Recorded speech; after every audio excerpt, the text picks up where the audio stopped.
Hello everyone, and welcome back to United21 Season 34. My name is Redl, and I'll be your host and commentator for today, where we're going to be looking at some Group B matches. The first one being between Basement Boys and Masonic, and afterwards Prestige versus Northern Lights.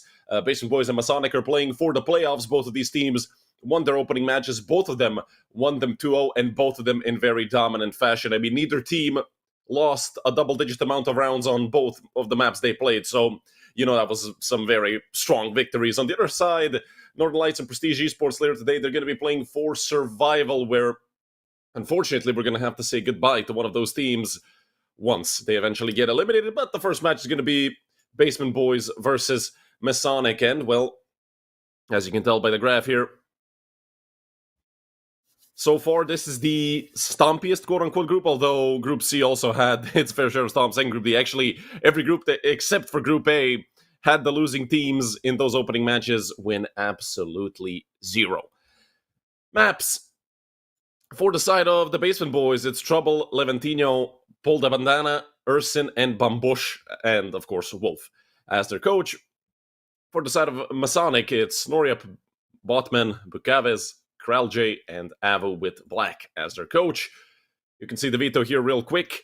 Train picked by Masonic with, of course, Basement Boys taking the CT side. Ancient picked by the Basement Boys with, of course, Masonic taking the CT side. And Anubis as our decider, the only map where you're ever going to see a team pick the T side, of course, only if we get that third map, because with the way things have been going so far throughout this group stage, I wouldn't be surprised if this was another 2-0.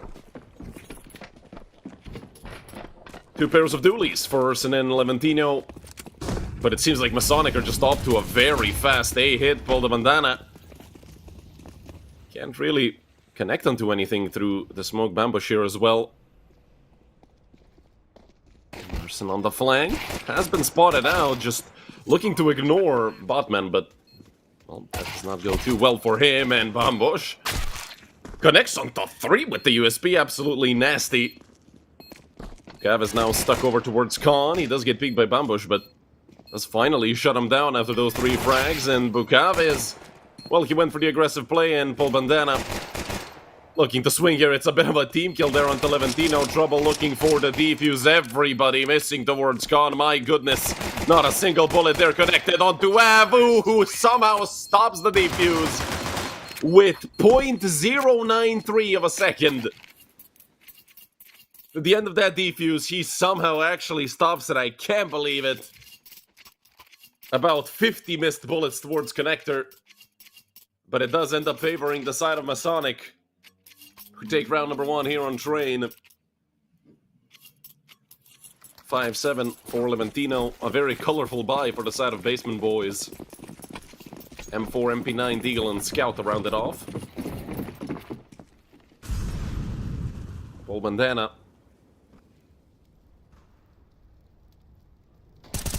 Aggressive towards Pop Dog, doing a good chunk of damage there onto Bukaves. But if anything, that's good information for Masonic, that there certainly is a force on the side of the Basement Boys. And Ursin up close and personal with the MP9, he's gonna shut Noriap down. Levantino, actually, with the 5-7 doing some good work. Ursin did get traded out, but it's still a +1 man advantage for the Basement Boys. Levantino looking to make it +2. Does have a headshot angle, but it's actually trouble to cause trouble with the Scout. It's only Abu and Kral remaining. Both of them do have AKs. They are getting flanked. Are they going to expect lower? I'm not sure about it. Abu wasn't able to save his teammate in time, and now he's left, 1 versus 2. The nade plus peek from Levantino. Great job done by the Basement Boys immediately, getting that round back, and unfortunately for them, they're actually gonna completely miss on the 2 AKs that they could have saved. It's a Galil and a Scout instead.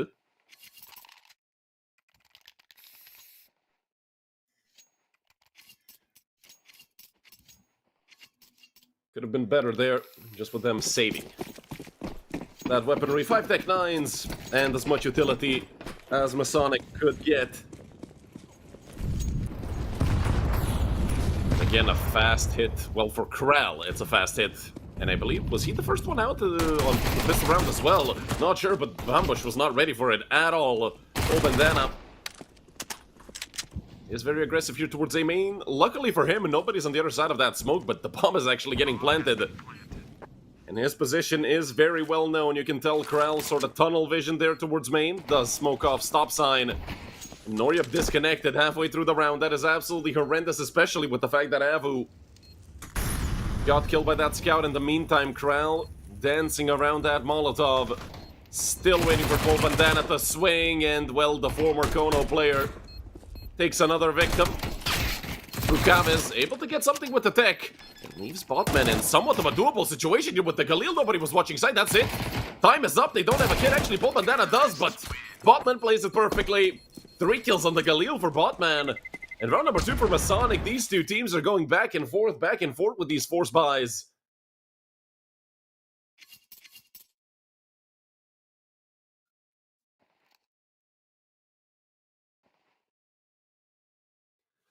A technical pause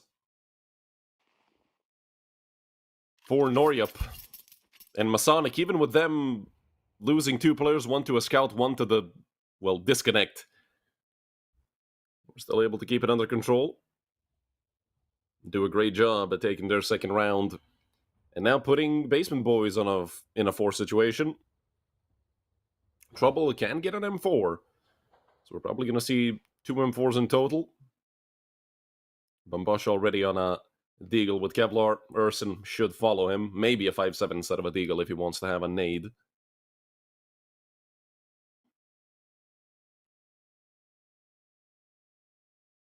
But it does not seem like this is going to be a problem that gets quickly resolved. Hopefully Noryup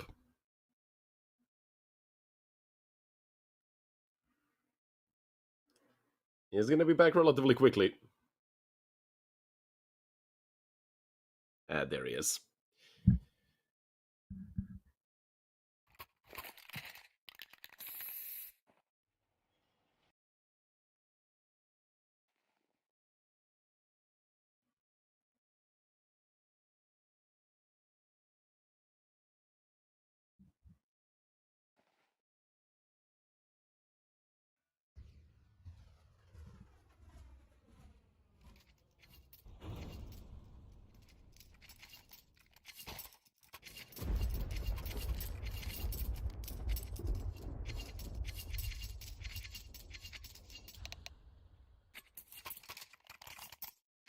I did hear some messages in chat, so we should probably be getting unpaused any moment now. And there's the unpause. Basement Boys end up rounding out that buy with 2 5.7s, an MP9 and 2 M4s. Could be a lot worse. The only problem is Levantino in trouble. I mean, everybody except for Paul Bandana are lacking helmets. But against, well, 2 Galils and a Mac-10, that could actually prove to be fatal. And Kral, once again, the first man, the point man, first man got out, and, well, the first to find a frag. Paul Bandana, on the other hand, with the MP9, gets 2 right back. Botman able to get the trade on the reloading Paul Bandana. 2 players will be flanking through A main, and that's going to be actually a free kill for sure. No chance that they mess this. Ay. Okay, well, Levantino was there to help out his ill-fated teammate with the 5.7, so Bukaves and Botman left in the 2 versus 2 post plant, and Levantino does spot out this player right through the edge of the smoke. Bukaves not aware of Levantino's position. And will it be a triple kill for Levantino or for Botman? Both of them on double so far. Leo versus M4, but Levantino really does not have enough time, and Botman swings into him. Round number 3 on the board for Masonic. And the M4 gets saved over as well by Botman. That's going to put Basement Boys on a full eco. And their first stack pause also going to get used here. Surprising, considering that this is just a round where they're going to go with USPs, maybe minimal upgraded pistols or a nade stack towards main or something.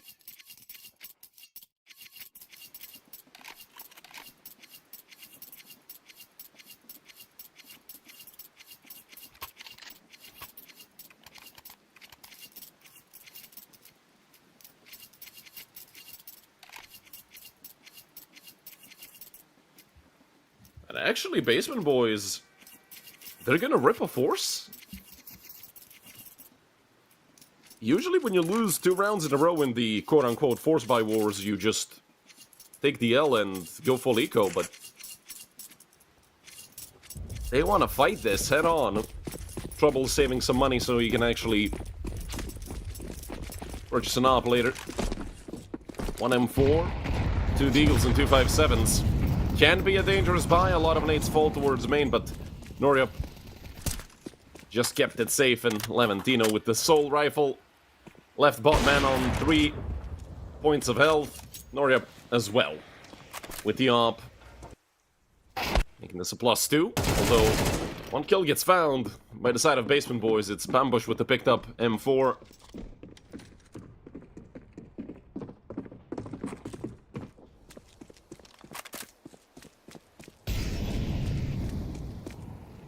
This might even be a good save here for Bambush if he decides to turn back around. Smoke thrown, but very deep. I mean, he is ahead of it. Has enough space to go out without actually peeking through the edge of the smoke. Bambush nearly lost his life right there. He might actually end up losing it to Botman, but Botman is just on 3 HP. The hell, the smoke could have maybe even killed him. If Bambush practiced the right arm maybe a bit more. Botman, he's dead to the bomb most likely if it doesn't end up blowing up. He's just looking for a potential shot through the smoke. Kral running around as well, and the long-barreled M4 is gonna give up Bambush's position. Botman dead to the bomb, as I said. And a 4-1 lead for Masonic. Looking pretty strong here at the start of the map. Although it is their own map pick, but still, T-side the train, it can be tricky.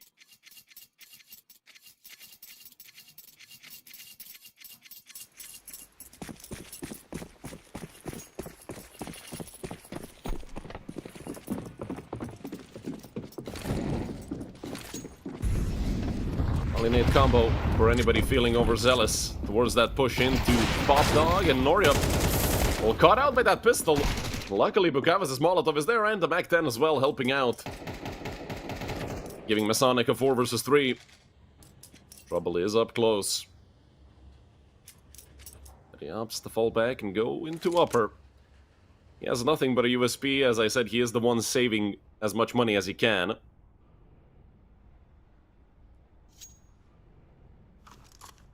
And I mean, if you're gonna look to be lethal with the USP at any range, this might as well be it.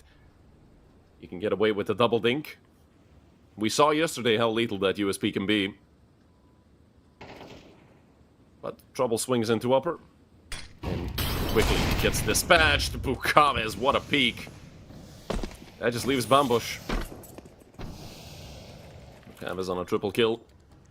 Could look for the quad as well, if the timings match up. Bush. It's gonna fall back into CT.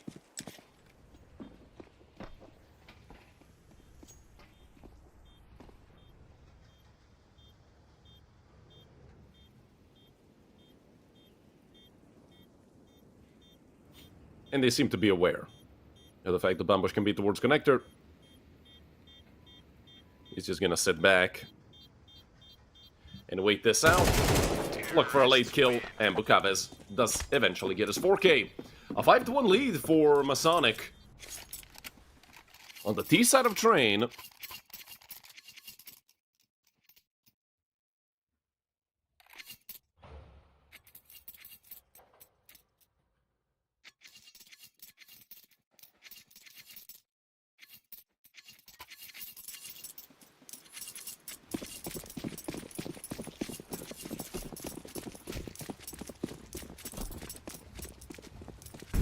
Finally, an op in the hands of Trouble. A full buy for the Basement Boys. 7 rounds in, it feels like we haven't seen a proper full buy from them. And Noria cut out by Trouble.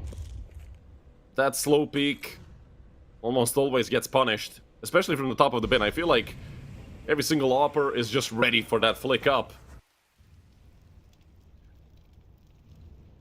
And it's been a long time that we haven't seen the man advantage actually stick around for a bit for the side of the Basement Boys.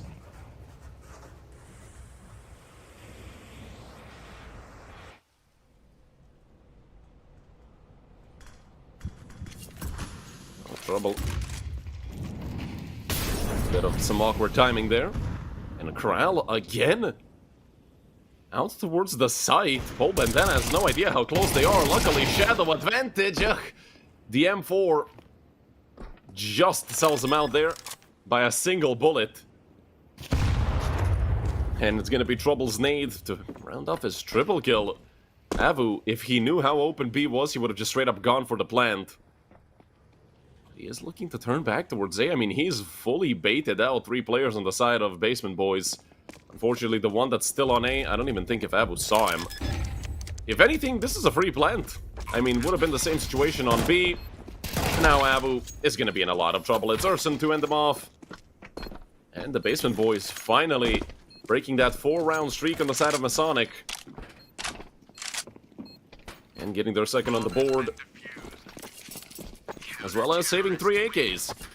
Alongside that op that Trouble has. Great job done by the Basement Boys. I mean, if you're gonna start off that mini comeback, that's now been shortened to 3 rounds. Hell, you might as well do it with a round where you save 3 AKs over. But of course, with Masonic winning so many rounds in a row, especially on the T side, they're gonna have more than enough money for another full buy, but I mean, after this one, they're gonna have to go eco. If they do end up losing this round, of course. Some early nades towards main by the Basement Boys. But not a single point of damage done towards the side of Masonic. It's only Urson who actually took any damage, and this time, or I'm gonna have a lot more success with that entry attempt on the op. Down goes Paul Bandana.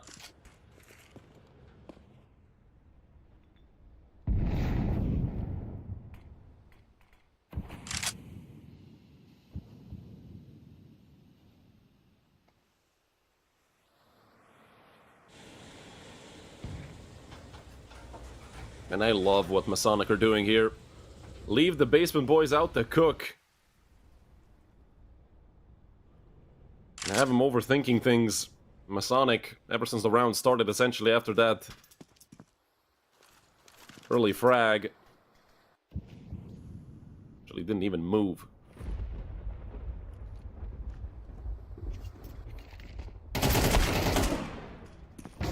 That's +2 for Corral and Masonic. Trouble getting tagged through the edge of that smoke. That is very annoying to have happen to you, and Corral just continues fragging. It's only Urson and Bambush remaining, but they actually do get 2 kills back, making it a 2 versus 3. Bambush! I mean, that was a hell of an attempt. Unfortunately, the man advantage was so large they couldn't really catch up to Masonic, and they get the round right back at 6-2. With, again,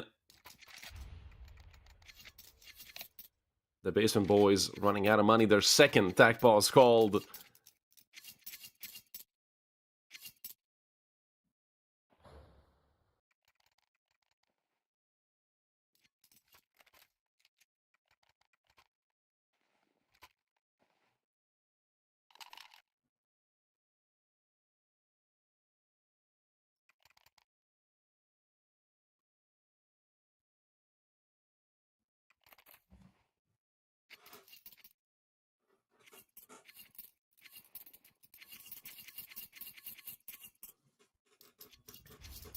Round number 9 going to be getting underway. Op for Trouble, 2 M4s, 2 MP9s. If anything, with Levantino and Paul Bandana sacrificing their rifles, the Basement Boys are going to have a good chunk of utility to use here at the start of the round. And I love what Norep is doing, because he is constantly switching up what he's doing with the op. Yes, he is 2 and 8, it's not quite working, but he has been essentially tasked with being the entry fragger with that op, which is, you know, not something you usually see on a map such as Train, because you really want to have that off as late in the round as possible.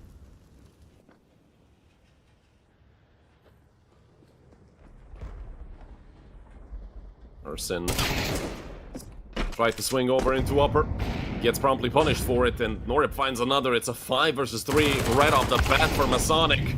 Levantino caught out, MP9 not gonna do anything. That's certainly a save for Bambush and Trouble.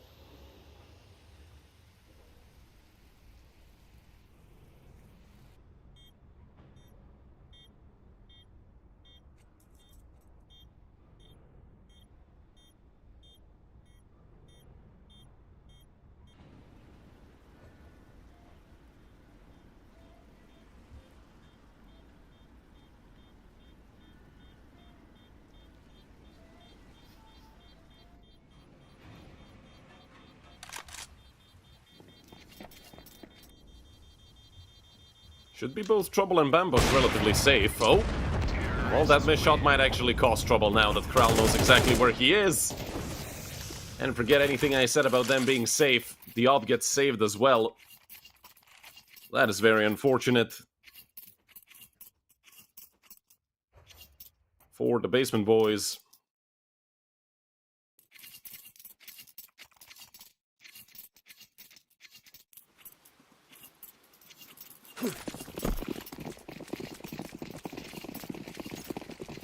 .357s, an M4, and a USP. That's everything that the Basement Boys are going to have. Coming into this round, Masonic, as long as they don't do something incredibly stupid in this round, they should be fine. And Noria nearly caught out. It's going to be Abu to save him. Ability thrown towards main, but Bukaves is very close. That AK finally bounces. Again, a 5 versus 3 for Masonic. Basement Boys are unable to get a trade. Luckily, Bambush is still alive with that M4, so he could look to cause some trouble. But otherwise, with the fact that Masonic are probably going to just go B, this is most likely going to be a save, both for him and for Urson. I'd say Trouble could just use that smoke to maybe give himself some space to come out of Con, and well, now that's another rifle they can save, so for sure it's going to be Urson and Bambush looking for the save. Trouble, as I said, he should look at essentially running into the bomb site with a 5.7. He has been given one. And those extra $300 could really make a difference if he does find a frag, especially if he's able to save a rifle as well.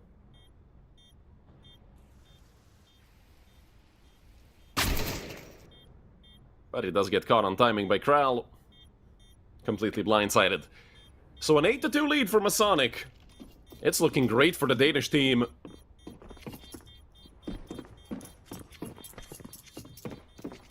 Both Urson and Bambush are stuck in towards T-spawn.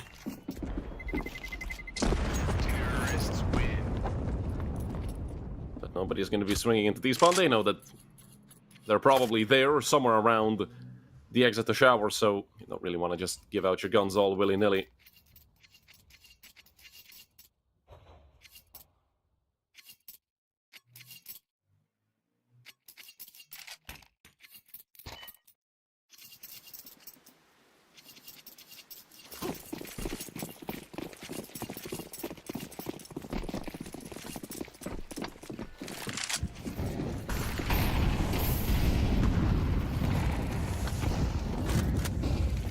Levantino looking to be aggressive, but he does get caught out. And there is another player here right below red. It's Paul Bandana. And nobody's looking towards red, at least. Avu wasn't. Bukaves quick on the trade, and that's nearly a lineup for Urson.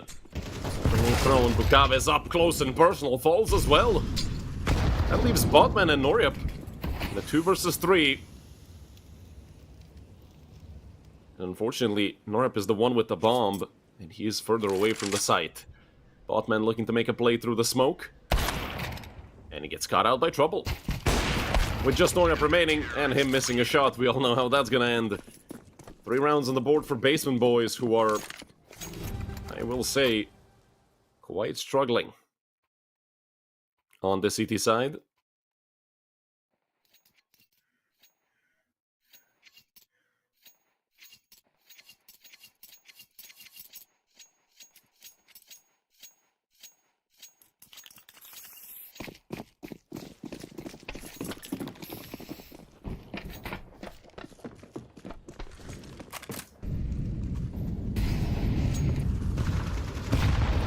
Default start of the round here for the Basement Boys. And I'm wondering, will they even be able to string together 2 rounds here? I mean, if they do win this one, they can do exactly that. But it's been proven so far throughout this entire half that getting 2 in a row is an extremely difficult task for the Basement Boys.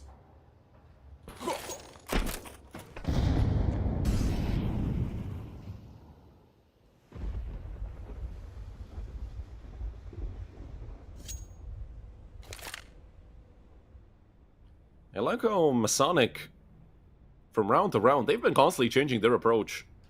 I mean, no 2 rounds in a row have been the same. Not even close.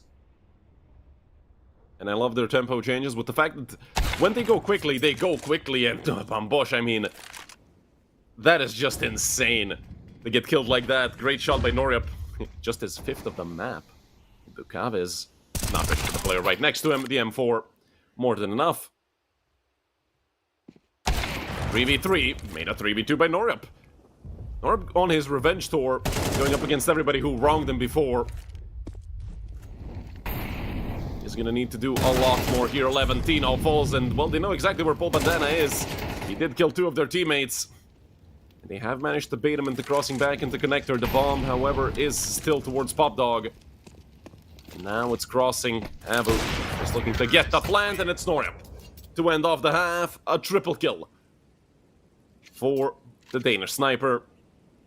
And 9 rounds on the board for Masonic.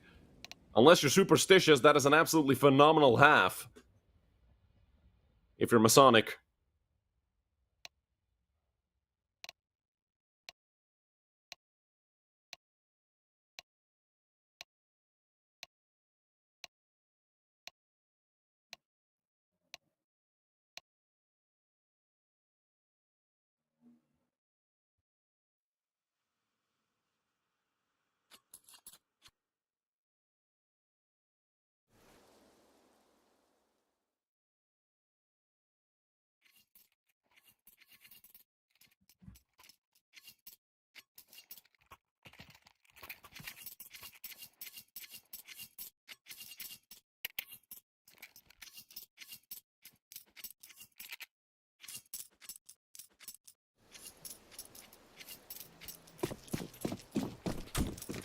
Second half underway. Let's toss a coin for good measures. Haven't done that in a while. Let's give heads to Masonic. And it's tails. The coin has been going with the underdogs most of the time, which is interesting considering it's a literal coin toss and the numbers are completely arbitrary on it.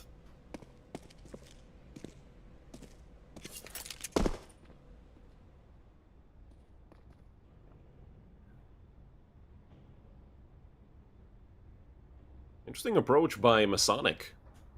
I mean, they have 3 players here towards B hulls looking to be aggressive. Urson is going to be rough if he gets caught out. And I mean, he's certainly dead here, just a matter of how many can he take with him. The answer is nada. Not a single one. Well, Bandana immediately takes one for the side of Basement Boys. Kral, you got to be calm and collected here. The jump across. Kral connects onto the first and nothing else. If anything, just getting one there is enough. And Botman, another nasty shot from these duo Barreras. Levantino. Just spam movement keys and mouse 1. You're eventually going to get that kill with the Glock. And another for Levantino. Noryup left in a 1v2. Needs another multi-kill the same way he ended off the first half. And now they're double peeking him. Paul Bandana going to nail him. 2 for Levantino, 2 for Paul Bandana. And round number 4 for the Basement Boys. Did this map become T-sided at any point in time? I mean, I don't know. I'm looking at this and wondering.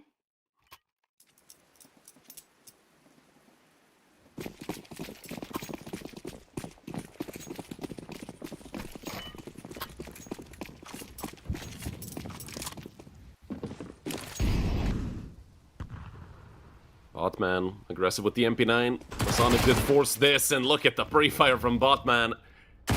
Insane game sense. Bukaves does fall, but Kral is there to quickly trade him out. 3 versus 3. The 3 rifles remain for the Basement Boys. On the side of Masonic, it's a Scout, a pistol, and an SMG.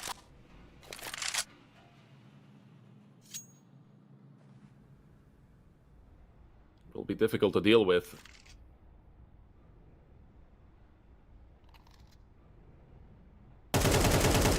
Old Bandana turning right back around. He's on for the ace if he gets this. Botman looking to swing with the MP9. It's 4 for Paul Bandana.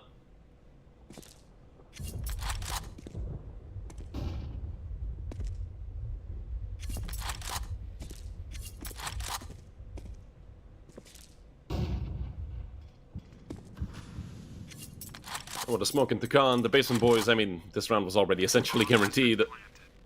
In the 3v2 and now in the 3v1, I mean, Noryup.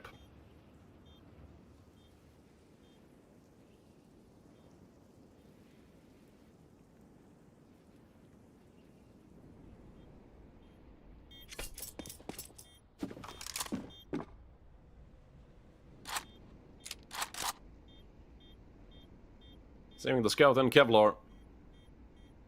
But that's going to be the only thing Masonic have in the next round. Because the rest of the team has to go full eco. He shouldn't be found by anyone, they're all relatively far away.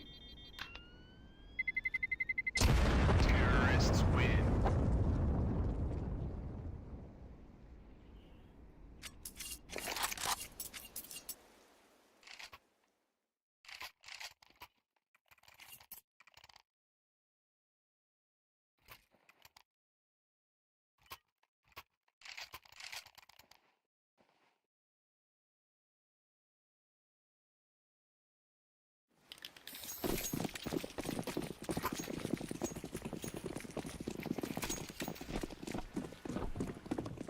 Two 5.7s, a nade, and that scout.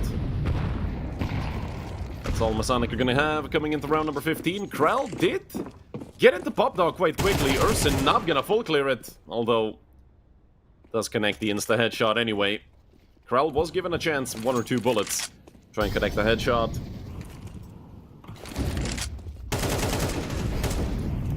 Levantino through the edge of the smoke. And he's killed.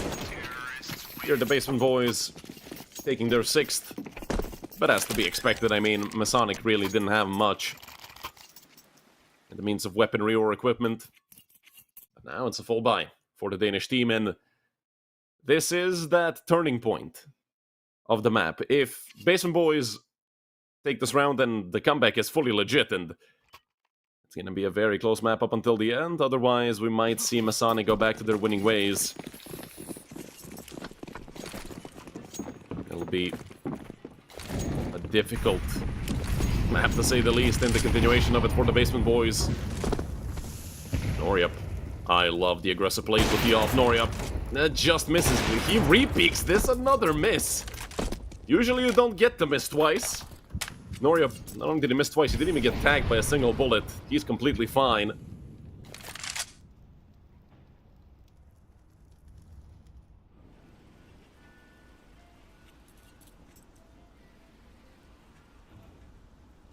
Levantino. Timing could be bad.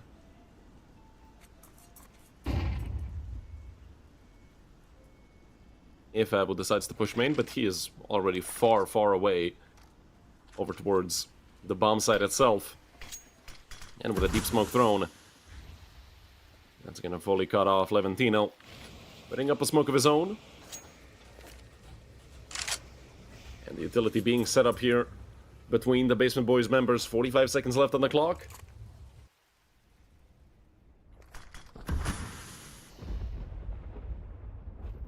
Look at Bukabes, very aggressive. To take out Merson, and he does do exactly that. Botman. An easy frag there. It's a 3 versus 5, made a 3 versus 4. Paul Bandana. Great frag, and another one for Paul Bandana. Botman was able to go ring around the rosy there through Ivy. But from a 3-on-5 to a 3-on-3, 10 seconds left. The Basement Boys have to get the bomb down. Bomb has been planted. Levantino looking for the peek. He swings out. Bukavis caught out. Quick switch. And that's certainly going to cost him. Still without the trade frag, and from a 3-on-5 to a 3-on-1, and it's going to be a 3-on-0. Levantino and Paul Bandana with all 5. Make it 7 for the Basement Boys. What a tragic round from the side of Masonic.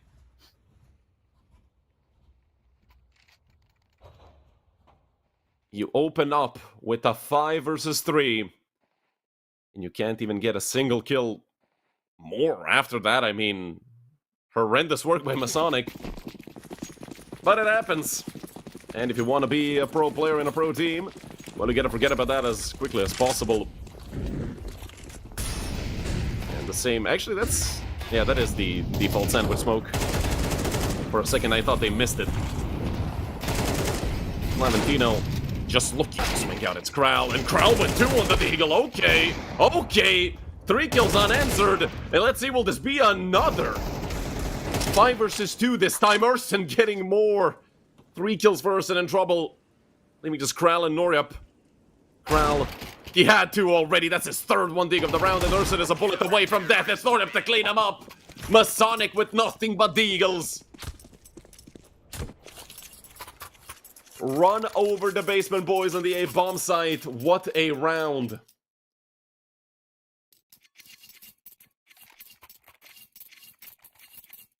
I can't believe it. Krell just ringing off shots with the deagle, ringing off heads with the deagle. Basement boys do have enough for a full buy. And I'm wondering if they're going to have enough for another, because 3 players will, 2 won't. They're probably just going to go on Galileos or Mac 10s. If that is the case, a lot of damage taken by Levantino. Tried to come out main and got absolutely destroyed by nades. 23 HP left for Levantino, and Urson perfectly thrown flash. Bukaves didn't even make an attempt at turning around. And away from the flash. Molotov thrown. And over the smoke. Urson still looking to be aggressive. It's Krell to get a kill for Masonic once again. Noryup, unfortunately, trouble is essentially in an off angle. Noryup, no way that he can clear this. And he goes down because of it. A 2 versus 4 for Avu, and Krell made a 2 versus 3 by Avu. Do they have enough time? They have a kit, they have a molly and the smoke. But it might be worth the second guess themselves here, because Urson is already over towards connector. And with 2 players rotating into upper, Krell and Avu are going to make the call and go back. And that's round number 8 for the basement boys.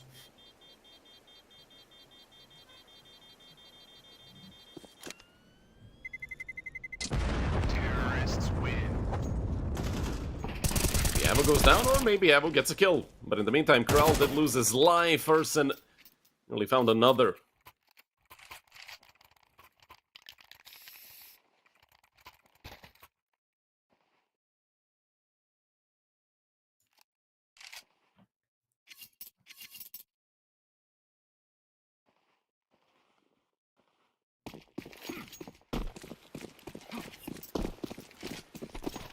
Two-round lead for the side of Masonic. But a full buy for the side of the basement boys, who are looking to go quickly over into Pop Dog. Noryup again, the aggressive setup. Punished heavily. 3 kills go the way of the basement boys, and that's round over. No chance for Masonic. Shut down in the first 15 seconds of the round. Yeah, they did have that aggressive setup, but you're relying heavily on Noryup, who's been having a horrendous game. I mean, yeah, he ended off the first half with a bang and the triple kill, but the second half, I believe he has only 1 kill so far. I think he ended the half like 7 to 10, 7 to 11. And only 1 in the remainder of the game. I'm gonna need to step it up here for Masonic if they want to take map number 1, which, don't forget, is their own pick. Next map is Ancient. Picked by the basement boys.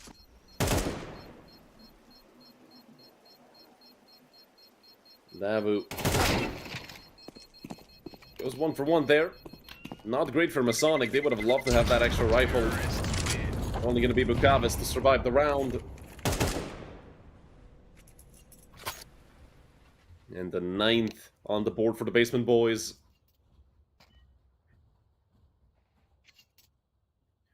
First stack boss called by Masonic. Feels a bit late considering it's been a very, very turbulent half. I mean, hell, they've won 1 out of 7 rounds. It was a 9-3 lead for Masonic at the half. And then, well, 10-9, a round away from the score being completely tied up.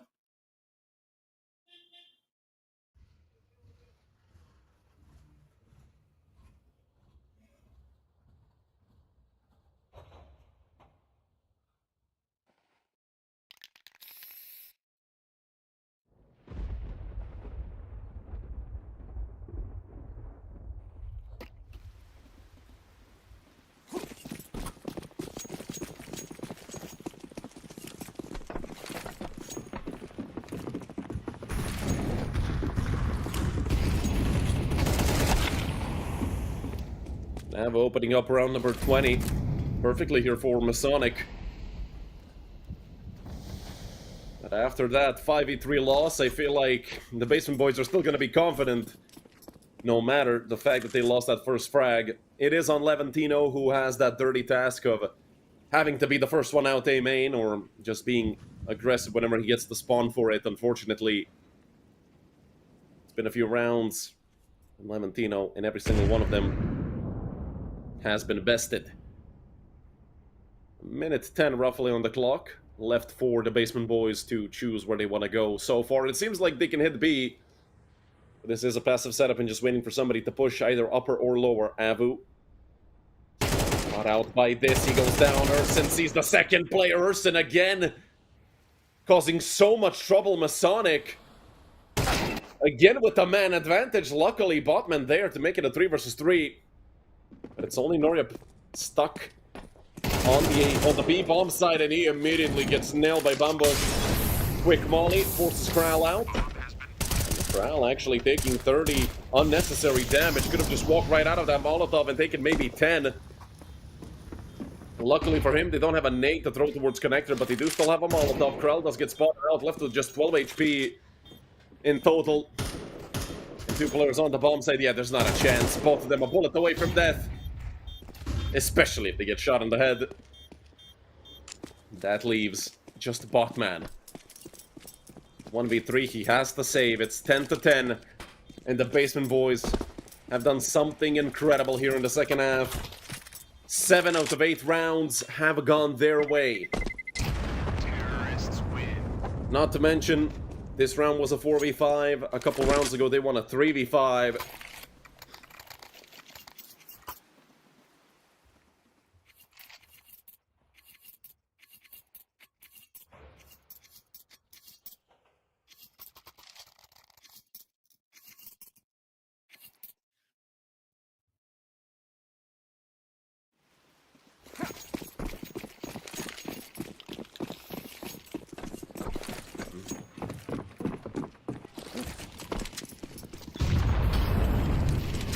We're all tied up, and look at the buy on the side of Masonic. Pulling off a bit of a Furia there with the half buy on the MP9s, and they're gonna get the 2-for-1 to start off the round, but Bambush, so sharp with the AK.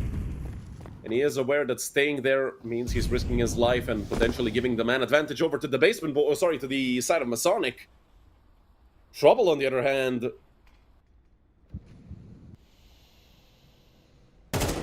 is up close and personal with that MP9. It could go down. He's not careful, and that's exactly what happens. Norib gets an AK upgrade to his MP9 that he just had, and Levantino might even collide with him in the smoke.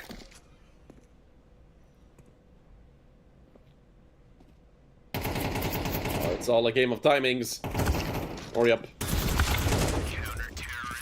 Ends up finding his against Bambush. Botman there to help out as well. It's 11 for Masonic.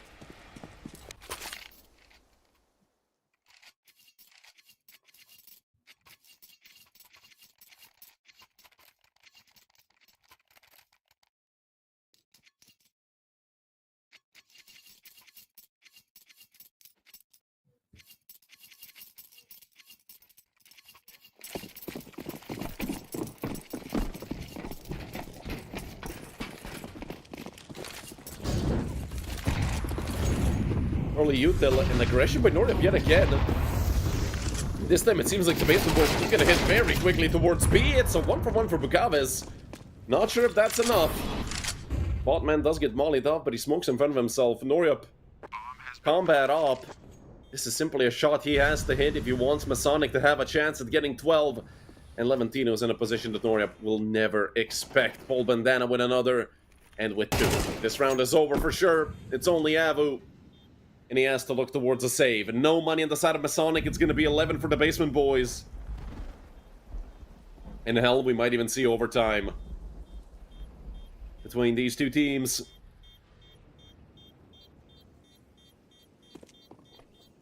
Avu's still towards Ivy. Could get caught by someone. That someone could be Bambush.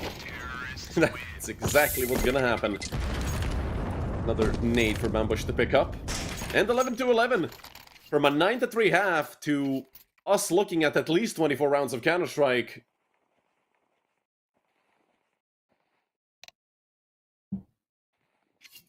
Second tag pause called by Masonic.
A Deagle with 3 rifles and an AWP for the side of Masonic.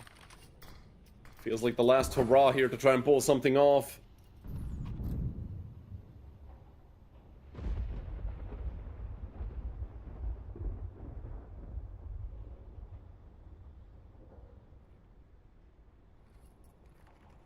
This feels like a very delicate situation. You just need someone to break it up wide open. Could that one man be Urson? With the molly, he's going to use that to come up close. Kral simply can't see them. Now they're going to turn back around towards Kral. He has no idea 2 players are about to peek him. He gets one and the second. Kral, great job done.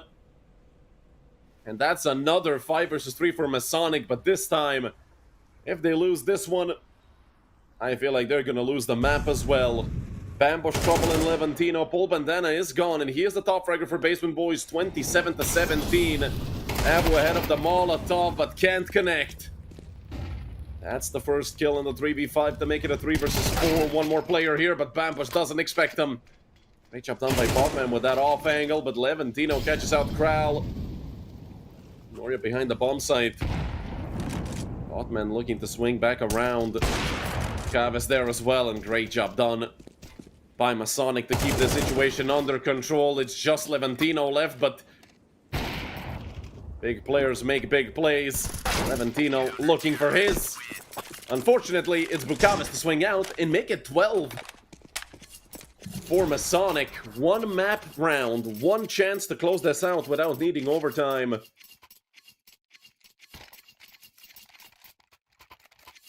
And luckily for Masonic, they had that 9-3 half. Otherwise, it would have been over a long time ago if the Basement Boys had such a good T-side and a good CT side before it.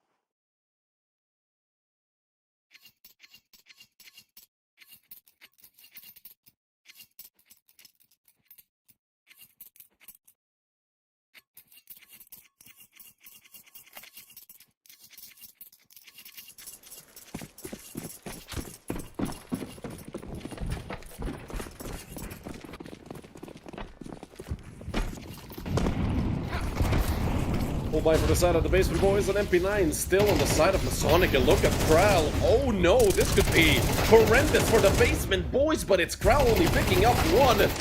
Abu can get anything on the MP9, leaving this in a 3 versus 4 for Masonic. Botman makes it a 3v3 through the edge of the smoke. Down goes Botman as well. Bukavis now looking for the peak. It's a 2 versus 2. Trouble up close, and Noryup connects finally. Noryup's flick hits something. With a minute 15, it's just trouble. To keep the Basement Boys alive here on map number 1, he's gonna walk right into Bukavis' crosshair. And Bukavis is gonna use that, ending off the map 13-11. Masonic barely, and I mean barely, scrape by here on map number 1. If they didn't have a 9-3 lead at the half, this would have been over in the favor of the Basement Boys for sure. But hey, you gotta play both sides of Counter-Strike. That's how it works. Next map is going to be Ancient, picked by the side of the Basement Boys. In about 10 to 15 minutes, we're going to see, will we potentially see another 2-0? Or do Basement Boys have something else to say there on map number 2?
Hello everyone and welcome back to map number 2. After an incredibly close strain, Masonic are up 1-0. Let's see if they're going to be able to actually use that to their advantage and close out the map 3 and qualify themselves into the playoff. Don't forget, these two teams are fighting for a playoff spot and nobody is going to be eliminated if they lose here. I'd much rather get into the playoff with a 2-0 score than have to fight in that 1-1 pool with the winner of our next best of 3. Between Prestige and Northern Lights, and Abu spotted a player out towards mid-earth and wasn't ready at all. And Masonic opened up with a 5 versus 2 in the first pistol round on Ancient. Nothing Paul Bandana can do. He was phenomenal on map number 1, but even for him, this is too tall of a task. Well, minimal damage done to the side of the basement boys. Masonic.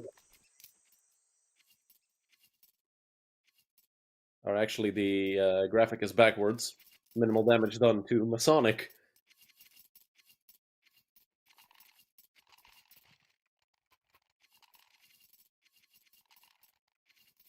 For the side of the Basin boys, they decide to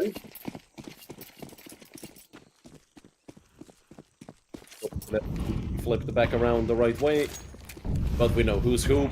Nades out towards Banana, and a lot of damage taken by the T side.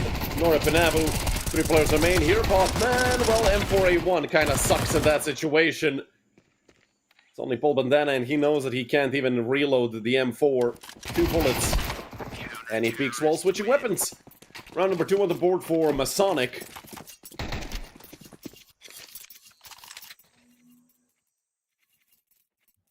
We're off to a great start.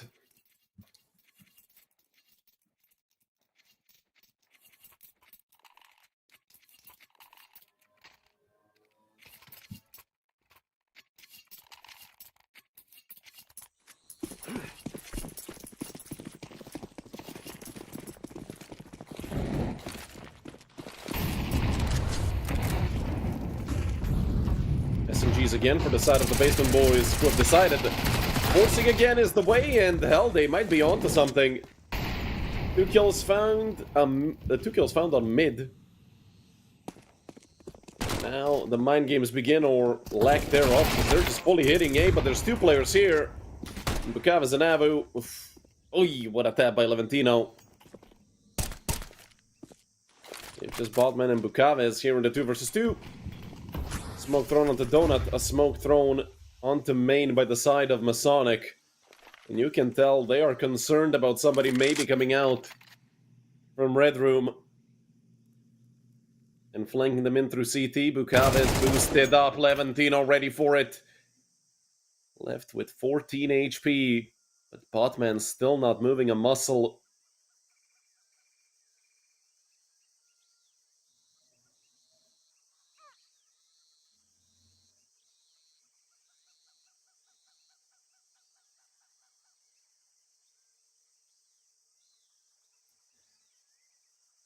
And while Botman is sat here waiting, Levantino and Bambush have made the rotation all the way around.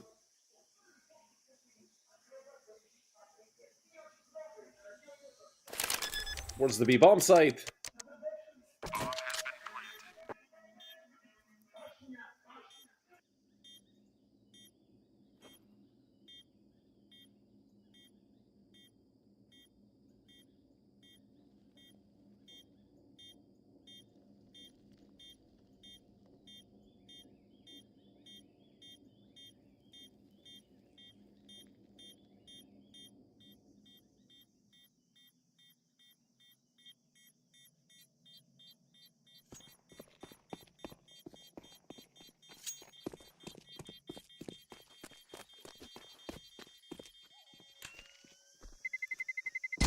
Terrorists win.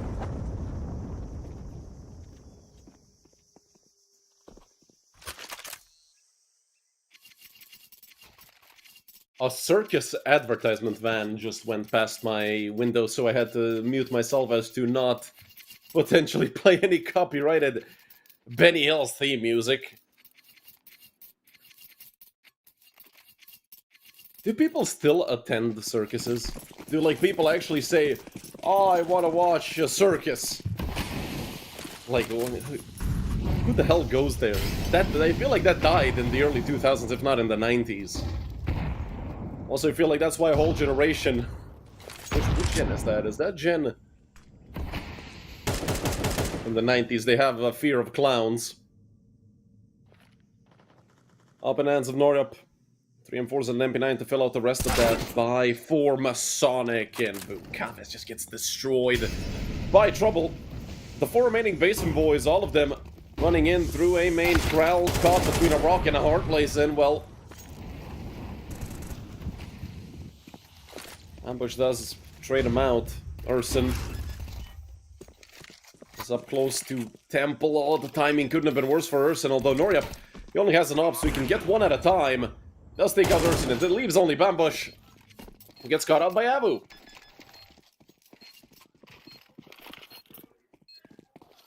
I knew someone was gonna make that comment about the circus. 3-1 lead for Masonic. We're off to a pretty good start.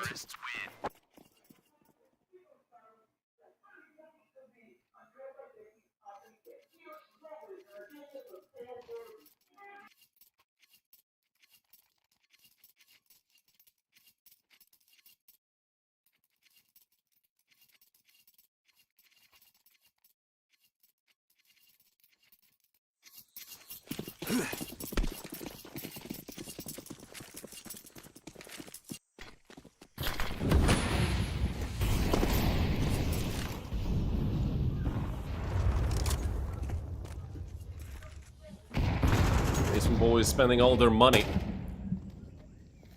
hoping to pull off, well, a highway robbery, if you will, because I'm not feeling too confident for this buy that they currently have. Full Bandana just running down the sniper with the Tech 9, unable to get a kill, but he does get traded out by Trouble.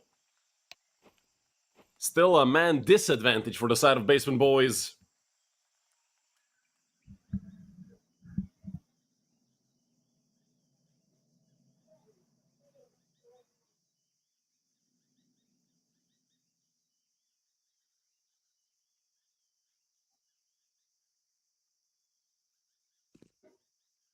And 3 remaining Basement boys coming in through Cave. Botman, oh, they're gonna be in front of that Molotov. He does spot one out and swings. Down goes Leventino, leaving just Bambush in trouble. And now it's just Bambush. 1 versus 4, made a 1v3. He is being swung into. The timing couldn't have been possibly worse for him. Botman with a double kill. Goes out round number 5 and makes it a 4-1 lead for Masonic.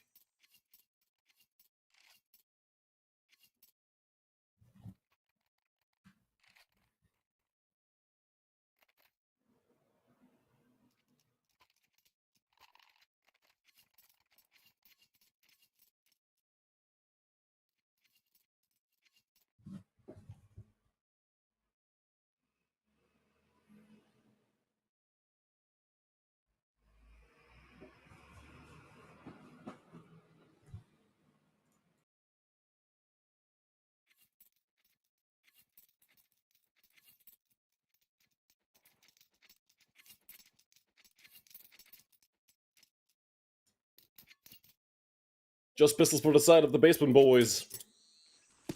Their economy is not on their side right now. I mean, it's 4-1. Still no max loss bonus.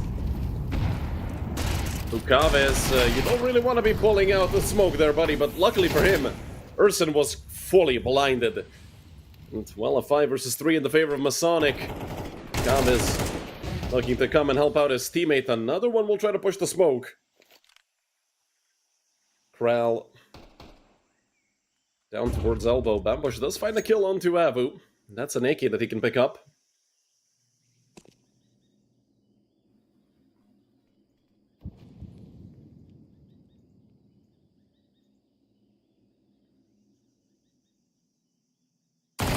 Chavez, great positioning. That just leaves Trouble, and he runs into Noryup, who's having a much better game as opposed to Train. 7-1 start for him and for Botman. Masonic are simply looking unstoppable.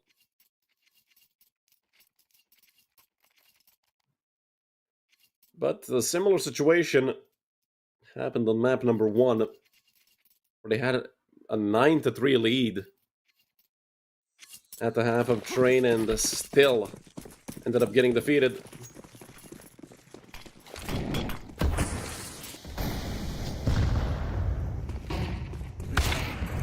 Person. Set up and are they ready for Bukavis? Yes, they are. Levantino showing great awareness. Looking to swing. That was almost a hit, and Noryab just swings right back into Levantino. Great job done by Masonic to keep this under control, and Botman, they've gone past him, he swings out. And I think he has information about both players being towards Red Room. Kral already in CT, it's an off angle for sure. Will pull Bandana, expected, Bambush goes down. Triple kill for Noryab, who's up to 10 frags already. Bandana gonna go forward, just misses on the headshot. Kral takes him out, and a 6-1 lead now for the side of Masonic. Basement boys are struggling so far on Ancient. Don't forget, this is their own map pick.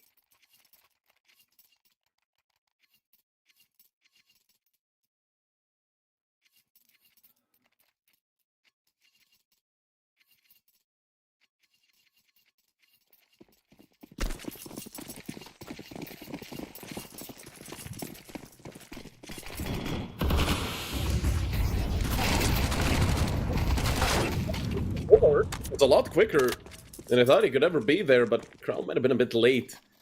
Could have been some blocking happening. Look at this, Botman caught in the middle of nowhere. Still almost got that kill. 4 versus 3 in the favor of the Basement boys. Zavu just gets destroyed by the Deagle. Noryab coming forward. Noryab with the up, unable to connect. Down he goes, and that's round number 2 for the Basement boys.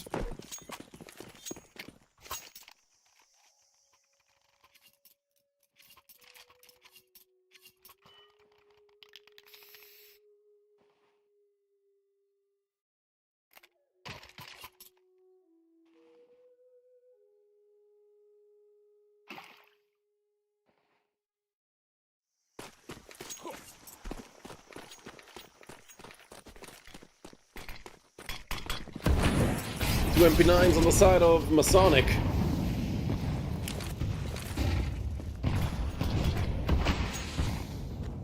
A lot of damage done already to some Basement Boys players.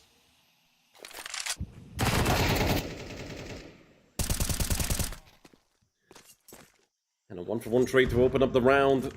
Down go Avu and Bambush. Cav is in a very aggressive position behind this smoke with an MP9. If anybody decides to come through the smoke, most likely are going to be a victim to his SMG.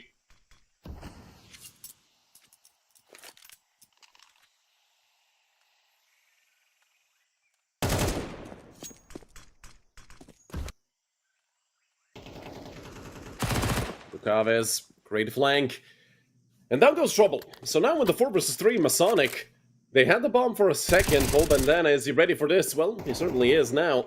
Let's get the kill, and Botman goes down as well. Paul Bandana back to his train form. At least for a moment. Krell has been spotted out, but a great swing into Urson. And now they're making the rotation back. Levantino making noise as well. Noryab stuck between a rock and a hard place. It's gonna be difficult to come out of this, but he gets the first shot. Can even reposition there, and Noryab wins the round. Another multi-kill for Noryab. 12-2 is his scoreline. And it's been a rebirth for Noryab here on map number 2. Don't forget on train. It did not look good, but now he is absolutely phenomenal.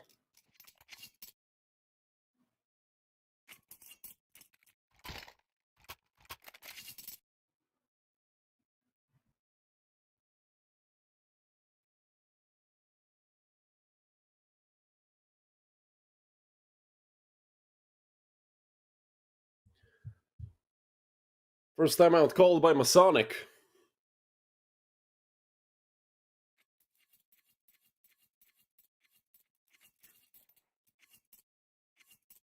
They're looking to sweep this first half. I mean, not sweep it, that would be a 12-0. But if they win this full buy against the Basement Boys, who, yeah, they do have max loss bonus, but I don't think they're going to be able to full buy even with 2 players having that much money. Might be a half buy the next if they lose this one. Look at the money on the side of Masonic. I mean, for a 7-2 lead, they have next to no money. And Abu fully blinded. Great flash thrown by Bambush. If Botman goes down as well towards Cave, that's going to be horrendous for Masonic. Kral ready for this, and Urson once again a victim of Kral. They made a step over towards Cave. Botman just drops the smoke. Looks to turn back towards the bomb site.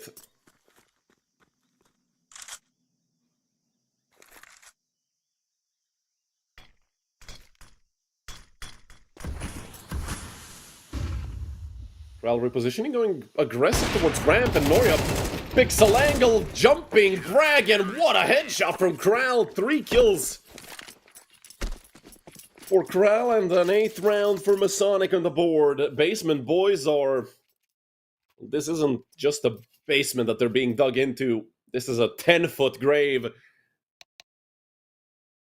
Not a chance given, and another tech pause called by Masonic. And at this point, it feels mostly like BM.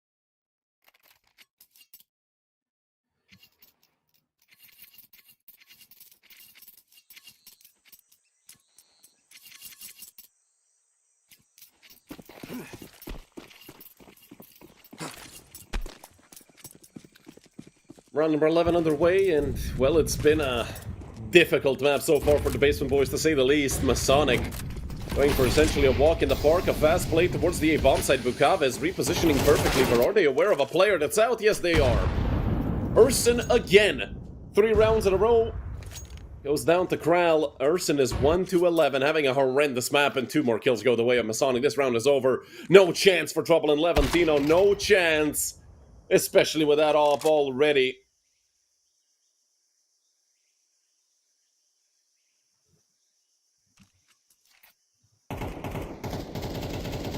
Levantino.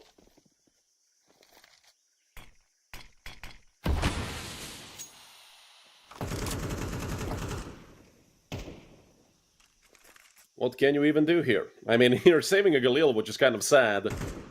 But it will be, you know, an extra rifle in the next round, which is the last round of the half. Masonic are on for a 10-2 half.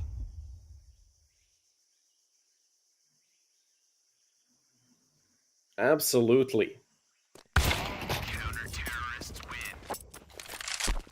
chance for Levantino. So a 9-2 half for Masonic. So far, could be a 10-2, could be a 9-3. I don't think they really care which one it is. I mean, obviously, they would much prefer the 10-2. Because the 9-3 curse almost caught up to them on map number 1.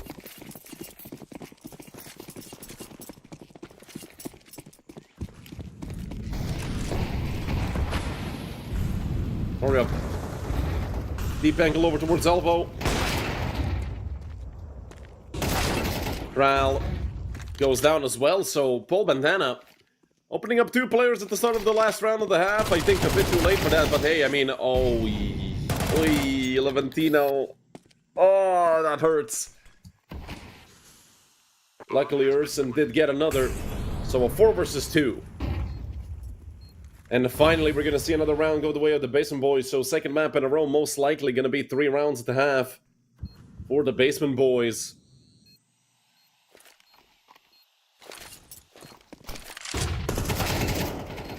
Altman falls, and it's only Avu.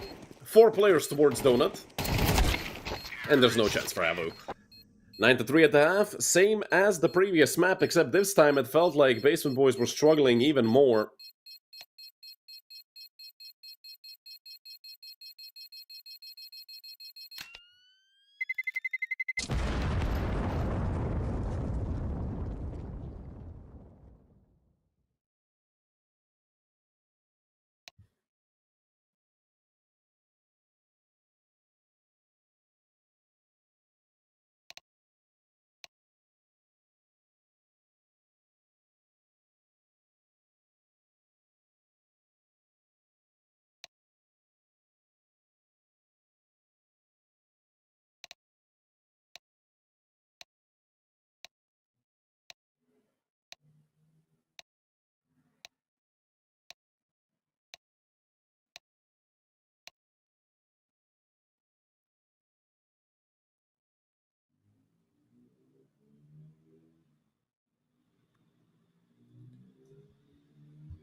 Second half underway, or about to get underway. Let's toss a coin again. I'll give them a Sonic heads, simply because they're ahead.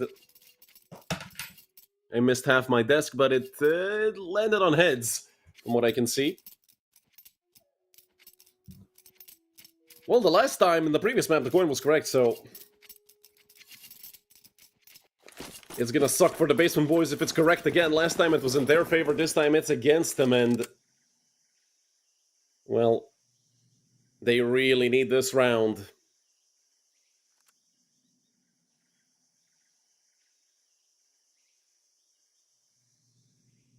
Only Bambush on the B bomb side. They've stacked 3 players over towards A, 1 in red room, 1 on B.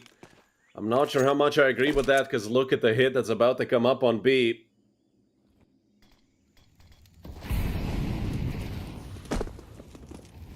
Running out into the B bomb site, Bambush still around with the USP. It's going to be a 5 versus 5 retake.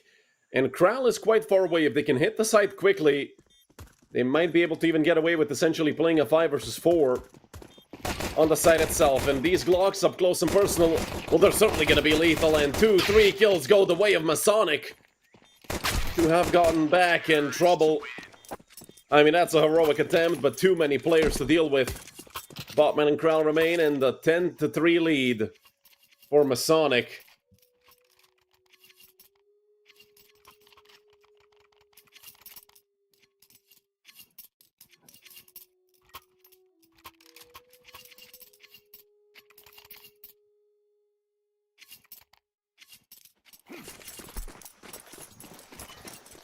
Five USPs for the Basement Boys, nothing to write home about. Well, nothing to do anything about, because, well, they're gonna walk into, oh my god, what damage done by the nades. 3 kills go the way of Kral, 4 with the, if you count the AK, man, what a stomp.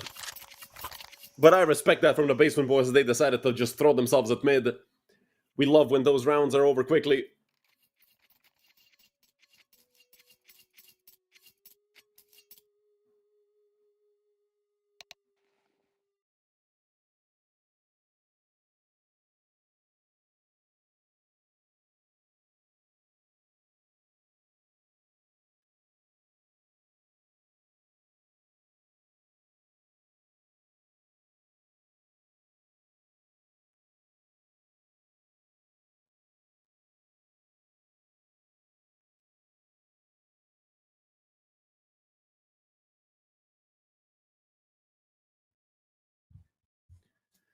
Eleven to 3. The last hurrah for Basement Boys is going to be this. Somewhat of a full buy. They do have an MP9 and a good amount of utility. 3 players are full. 1 with 3, 1 with a single nade. But Masonic, they've been so confident. They've been doing so good. It's hard to see how the Basement Boys win this.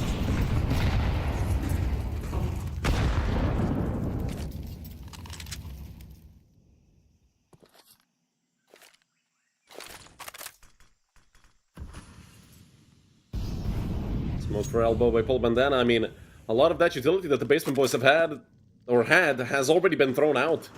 30 seconds into the round, they have one smoke remaining, and it's on Levantino, but Bambush there to help out, although Levantino burns up, Bambush goes down as well. Now it's a 3 versus 2 in the favor of Masonic. Although these three players aren't fully geared. I mean, Kral has an AK, but he's low. Habu has a Mac-10, and down goes that AK.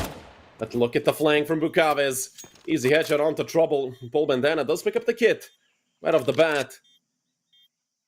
In the 1 versus 2, he's really gonna need that extra time from having the defuse kit. Smoke on top of the bomb. He does have another smoke that he can throw towards Cave. And with those two smokes, all he has to do is get on top of the bomb and hope to defuse it. Has MP9 in hand. Full bandana on the bomb, but through the smoke. It's able to pick up 3 in total, and round number 12 for Masonic. 9 match rounds in a row. 9 chances for Masonic to get into the playoffs with a 2-0 score. And defeat the Basement Boys.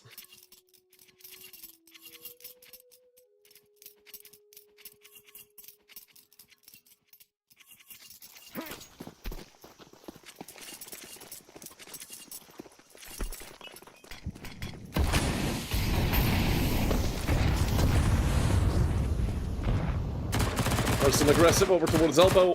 If anything, looking to put that MP9 to good use. Full bandana as well. Already up into heaven.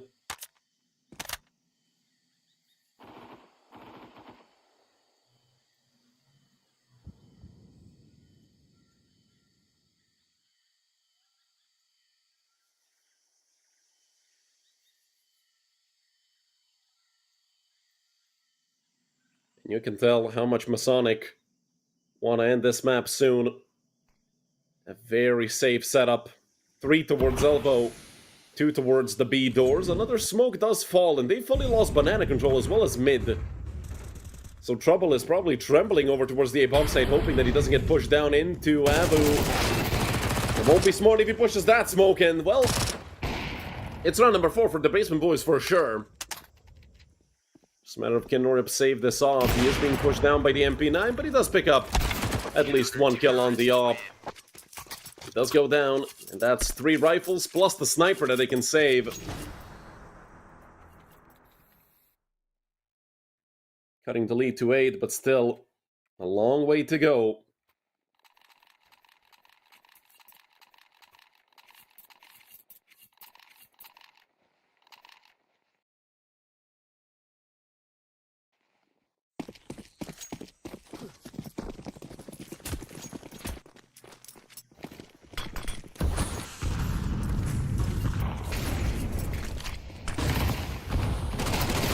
Aggressive play down mid, and again, it's Paul Bandana over towards heaven. He's been definitely the brightest star for the Basement Boys. If you remember map number 1, he was almost on 30 frags. Corral up to 17 and 7 off the back of that frag. Navu, look at this, they almost lined up for him. If anything, Levantino does get that AK upgrade after making it a 3 versus 3. Wallbang almost connects Levantino. Looking back towards that cave entrance and does get away while reloading. Corral pushing forward. They're just gonna sit here in cave, wait for the Basement Boys to make a mistake.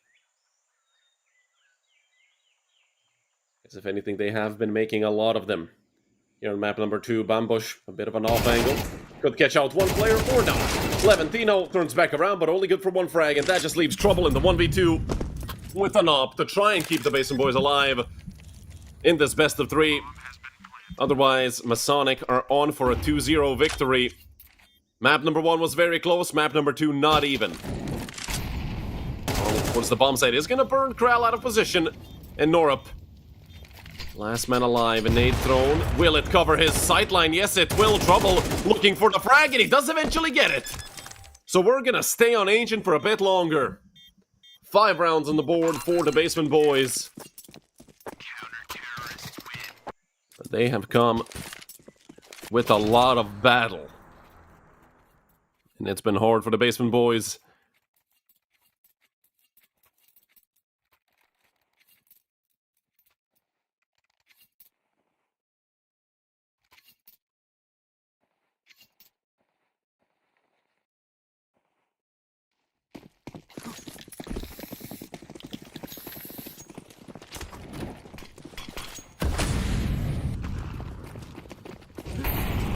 And the B-Rush coming out of Masonic. With a couple upgraded pistols, they're just fully running through the smoke, or rather through the Molotov. Bambush, well, was able to get 2. It's a 3 versus 3, actually. Bukave's got 2 on the Tech 9. And not like this, Basement Boys, not the pistols. Noriap wanted to cross and get the weapon from Cave. Bukave's last man alive, and he needs the ace. He does spot the player outgoing. Cave wants to turn back around and nearly takes out the guy on long. Trouble left with 30 HP. But luckily for the Basement Boys, they do get away with another round.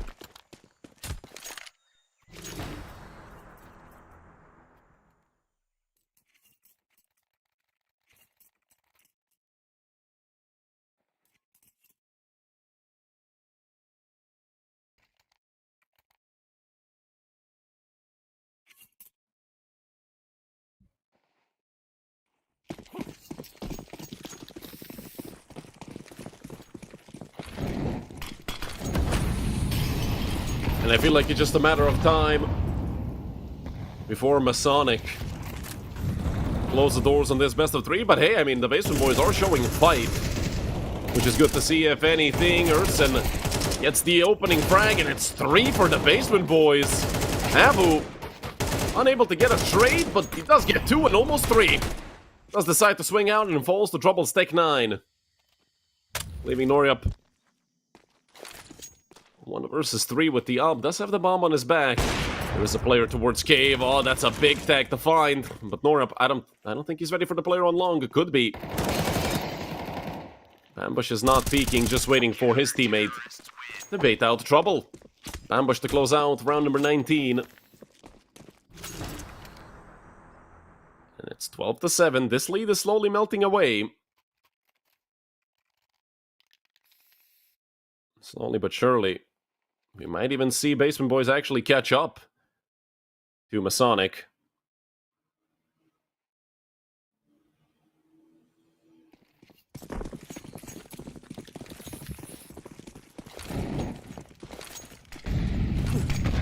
Early utility, same way as the previous few rounds from the Basement Boys, except this time they're actually gonna not respect it. Fully pushing mid. Urson does get a trade through the smoke and immediately turns back around towards the Abase, but look at Noriap, he's aware of it. He's gonna push straight forward, spots out the first player. He's gonna drop a smoke over there and immediately run back away. Actually, that's a Molotov thrown. In the meantime, Trouble does take out Kral. Ambush gets both, even though we don't get to see it. And Noriap, once again, last man alive. He falls to Trouble. So we are looking at a comeback being made. Slowly but steady. Let's see if they can continue doing that. They need 4 more rounds to take us to overtime.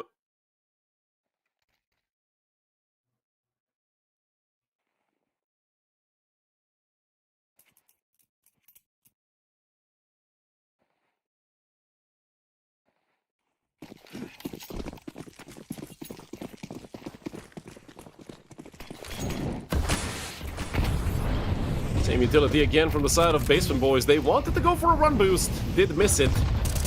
Urson again looking for that entry frag through the smoke.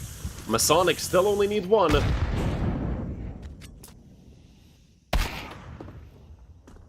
It's not gonna be easy. Hoffman goes down again to Trouble, and okay, through the smoke, Abu. Getting that trade does make things a bit easier. He has been tagged up down to 41. Drops a flash, and it's Bambush to find another kill. Will Levantino peek this? Yes, he will. Bukavic can get anything, Levantino. 2 on the M4. Leaving just Kral, last man alive, and will he get a third? The answer is no, it's actually Paul Bandana. To get it. And the last tag pause called by the side of Masonic.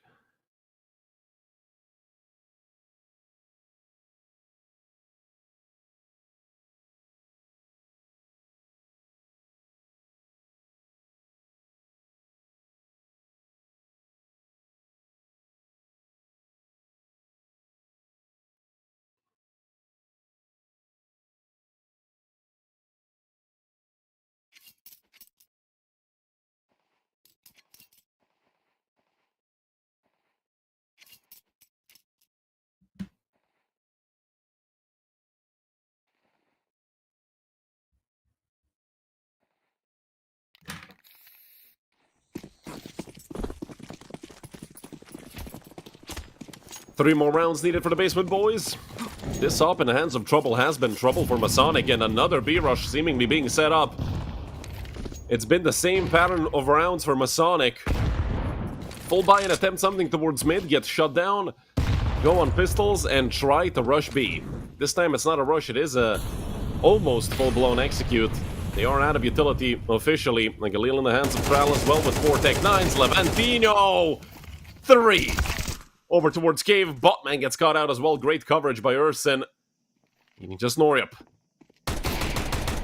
Tempting at least 1 frag on the tech. And I mean, they don't even need to save that op. They can go away with the AKs. And just have a trouble repurchase. He has over 11,000. The basement boys winning 7 in a row. Luckily for Masonic, same situation as last time. They won so many rounds at the half. They covered themselves for a long time, but how long is that?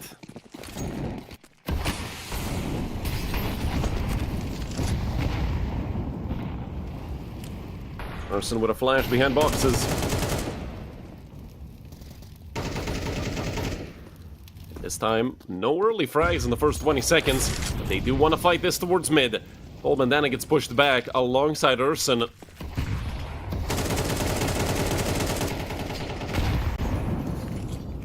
Levantino doing a good job at avoiding a good part of that damage. Did lose 30-something HP in the meantime, though. Levantino.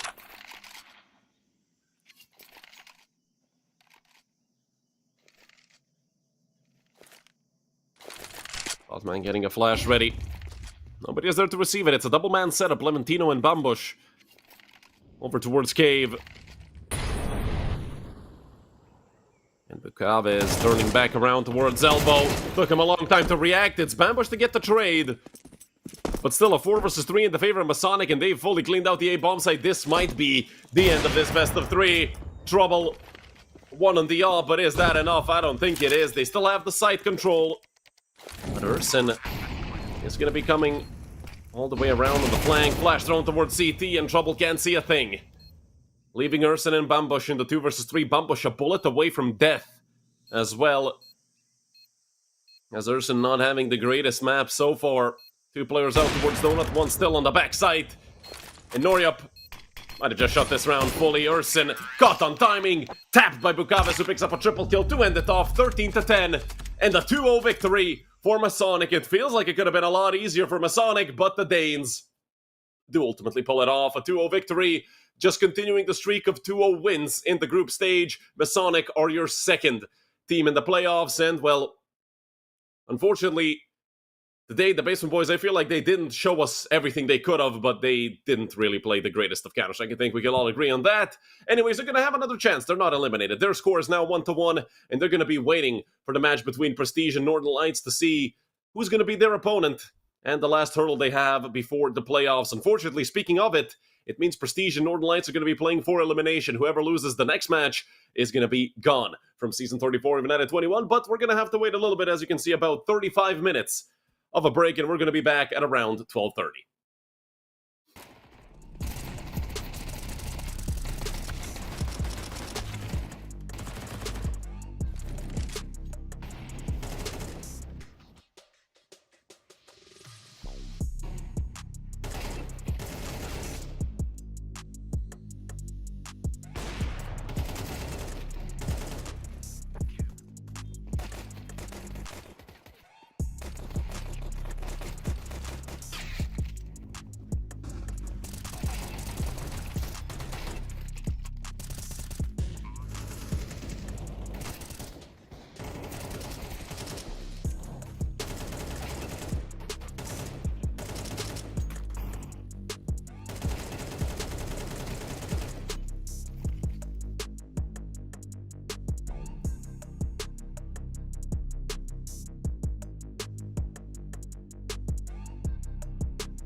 Hello everyone, and welcome back to the second best of three we have for today between the Northern Lights and Prestige. Both teams who got absolutely demolished in their first best of threes, the opening best of threes of Group B, where Prestige got 2-0'd by the Basement Boys and the Northern Lights got 2-0'd by Masonic. Speaking of Masonic, they 2-0'd the Basement Boys as well, and they're in the playoffs, so congratulations to them. They are joining Mana Esports as the second team directly in the playoffs without having to play 3 games. And, well, between these two teams, I feel like it's going to be very close. I mean, first of all, it's technically Denmark versus Sweden, which is always great to see, that Nordic rivalry. It was always there. Sometimes it's joined by Finland, but usually it's Sweden versus Denmark. So, at least we know who we're going to be seeing here in chat, fighting it off.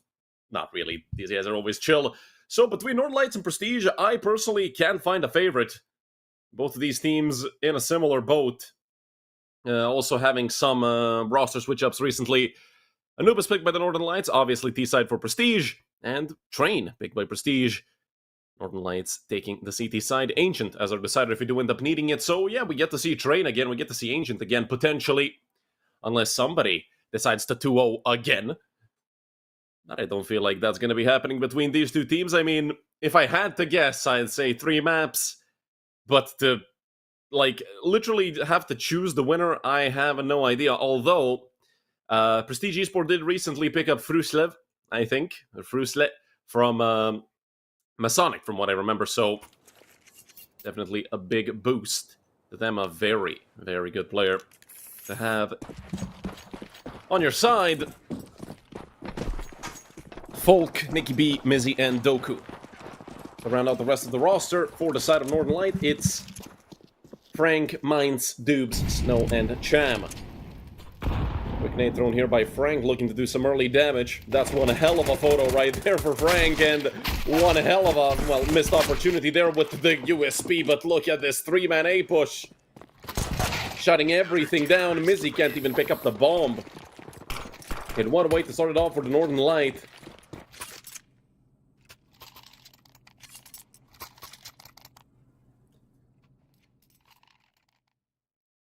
A very aggressive pistol round by the side of the CTs.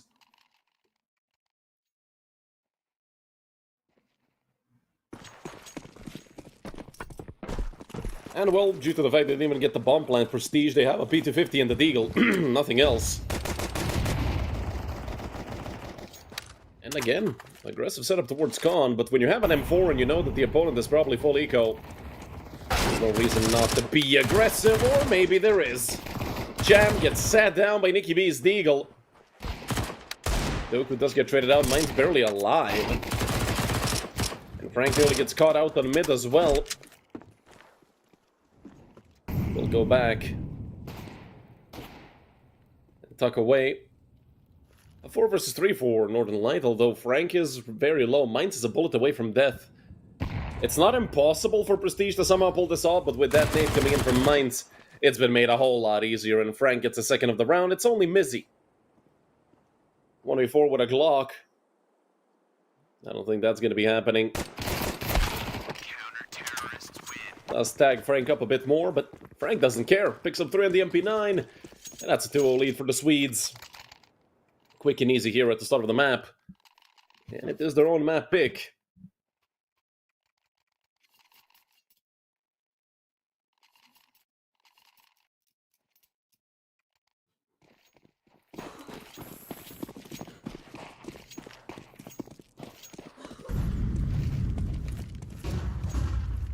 Three MP9s remain in the hands of the Swedish players.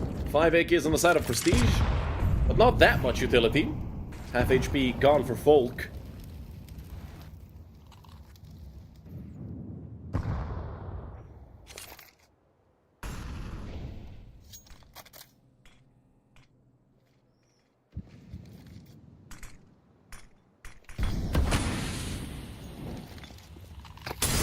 With this aggressive setup, the molly gets thrown into the smoke. It did impact Frank. There's 3 players here in A main.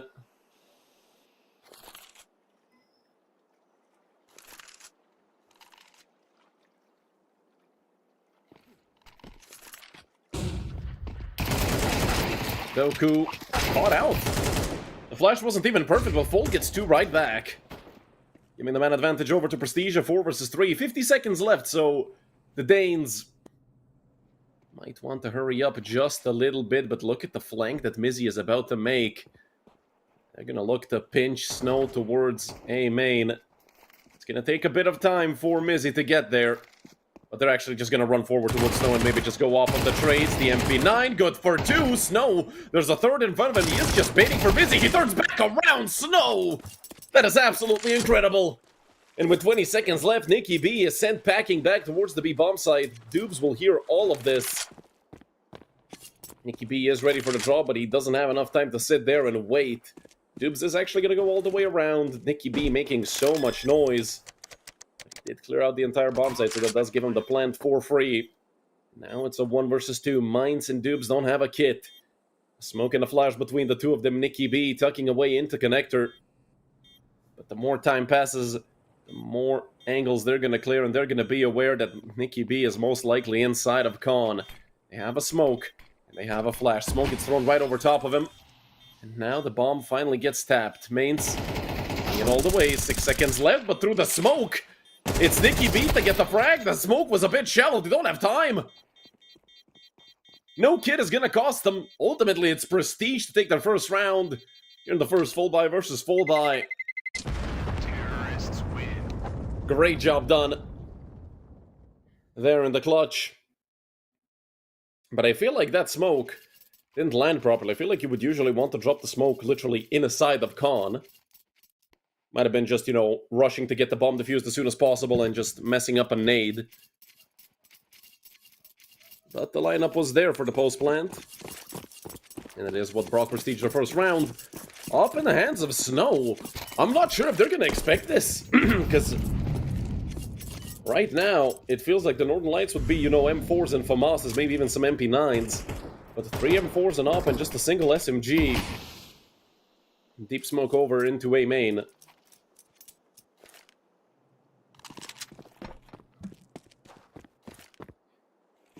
They have a fully left A.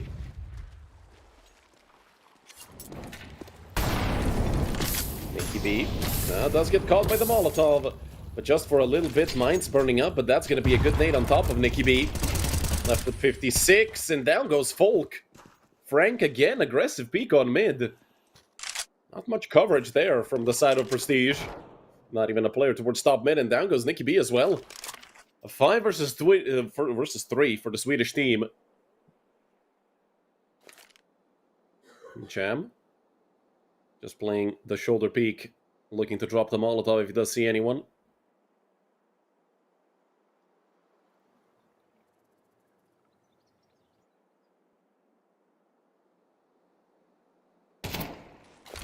That's info for Cham. I do think he actually spotted the bomb as well, but Frusle towards mid. Does take out Frank, and well, with that Molotov falling on top of Cham, he is sent a bit deeper towards heaven. The rotation's still not quite there, the bomb just now getting planted. And they know there's a player coming in from camera, the flank already there from mains. But they did smoke off main. He is waiting behind it. They do have to leave Mizzy watching it. Two players here towards heaven. Cham over top of the smoke. Great job done. And now these 3 players can actually hop out of heaven. They all light up for Fluslev, who's on 4 kills, on for the ace as well. Mines doesn't have a kit again. 3 seconds left, and he has to stick this bomb right now, and he cannot do it. Fluslev wins the round. Doesn't matter that he doesn't get the ace. Mines has to save, and the same situation happens again. A 3-man lineup. 4 in total. His first 4 kills of the game. He went into this round with 0. He's leaving it as a top fragger for his team alongside Nicky B. And great job done by Fruslev.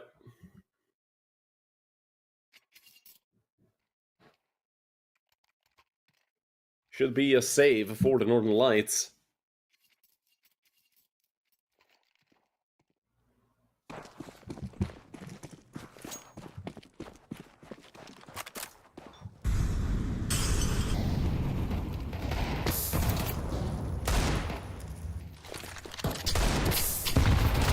Cham gonna absolutely eat that nade, although Frank does trade him out.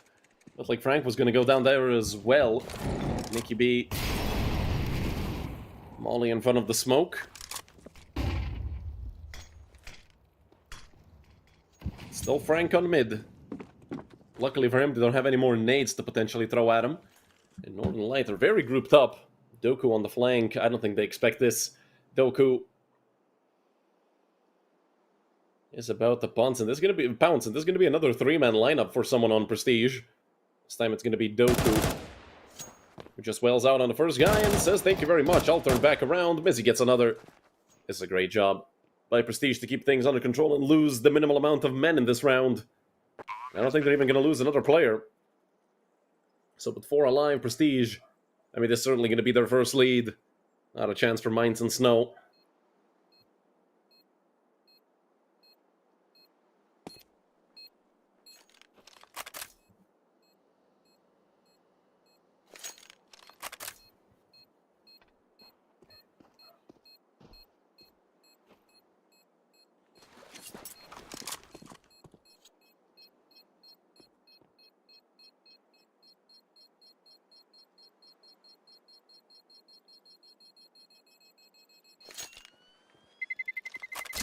Terrorists win.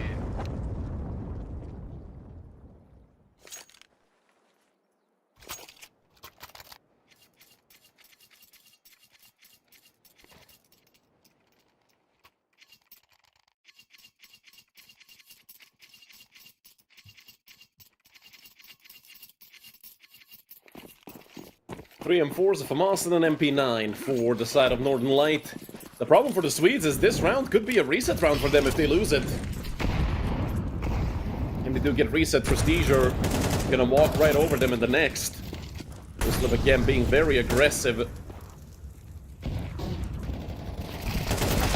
And Folk swinging out. It's a 3-man... Well, not a lineup, it was a 2-man lineup and a third kill somewhere in the meantime. Mizzy left with 80 HP as well. Prestige just fell apart within a second.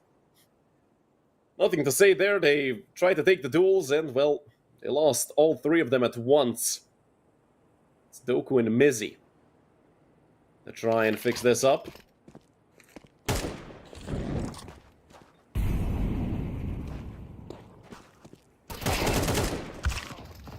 They take out Snow, but Doku gets dinked. That's an easy cleanup. Great job done by Northern Light. Phenomenal round from them. 4 rifles get carried over, and they do equalize on the scoreboard.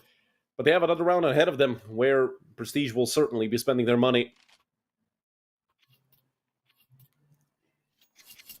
So far, it's 3 AKs, a MAC-10, and a Tech-9 for Prestige.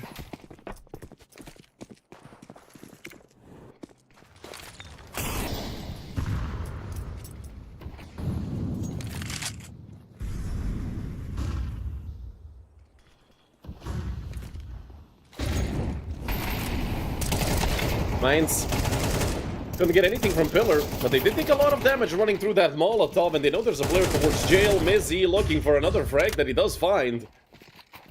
3 versus 3, even with that frag, Snow caught in the middle of a nowhere, and Cham falls as well. Doku ruining this B defense. That just leaves Frank all alone, and most likely he's gonna have to save. He's already back towards water in front of A main.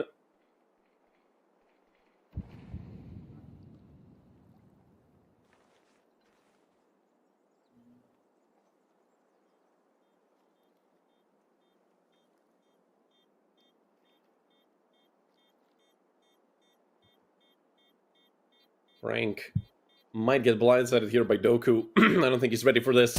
Unless he turns around last moment, which he will not. 3 kills for Doku in round number 7. And a 4-3 lead for Prestige.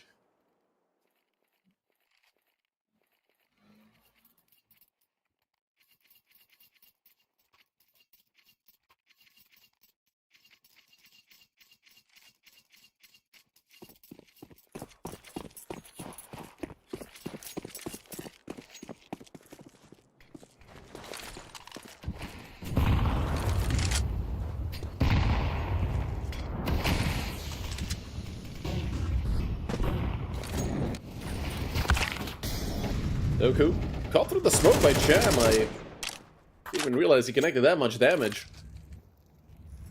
Still an open play that they most certainly don't know about. Mine's glass cannon. Frank In position with the MP9 and even gets the second. Brusle goes down. Nicky B there to pick up the broken pieces. Mains, now they know that there's an open play, but it's too late. Doesn't even matter. Folk just gets taken out. A phenomenal round from Northern Light. All 5 alive. And a statement from the Swedes. 2 kills for Frank.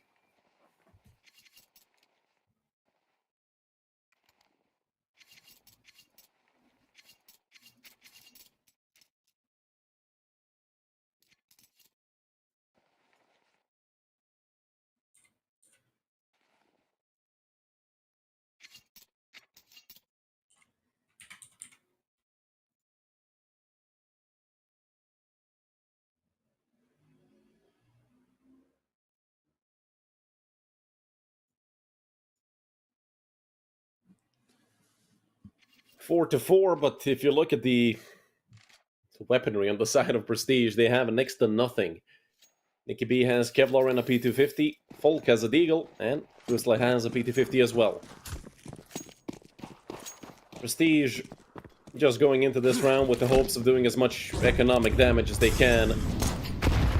Nothing really you can do with these pistols.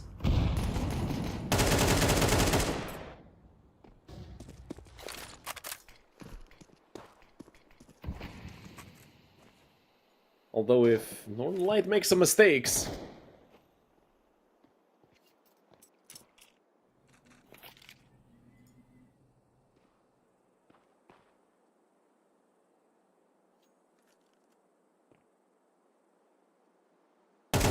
Dubes has the info. All 5 of them now gonna pop from Khan. Dubes only takes 1 and Mainz doesn't get anything. What the hell happened with these rifles? Luckily, Frank is there to try and keep things under control. Knows of info, I think, of all 3 players, actually. So, Molly towards default to try and push anybody out. Doku, what? What the hell is that peak with the P250? My P250 certainly doesn't do that. Snow continues forward and gets 2 with the M4.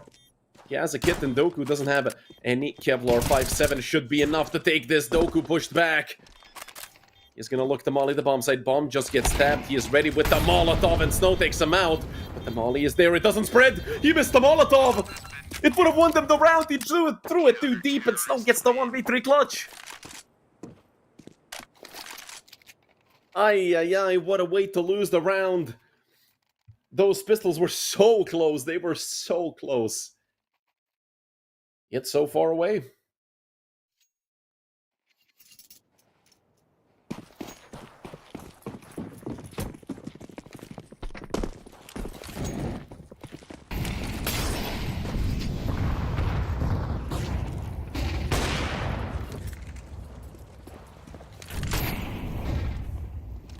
Mine's gonna be aggressive over towards Khan. Nicky B has taken some damage from that Molotov, and they do catch out Dubes. Nicky B, hard clear to the left side.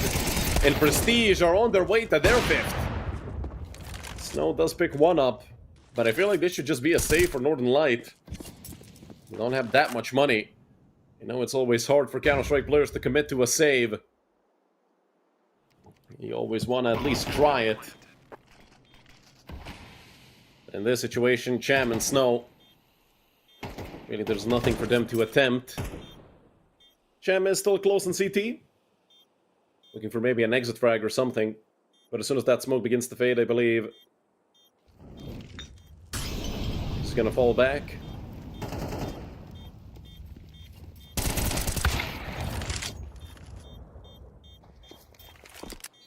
It does take out 1 Snow, actually. With the 5.7, that's a peekaboo onto Folk. Unfortunately, he does walk right into Nicky B. I'm surprised that they fully committed into this.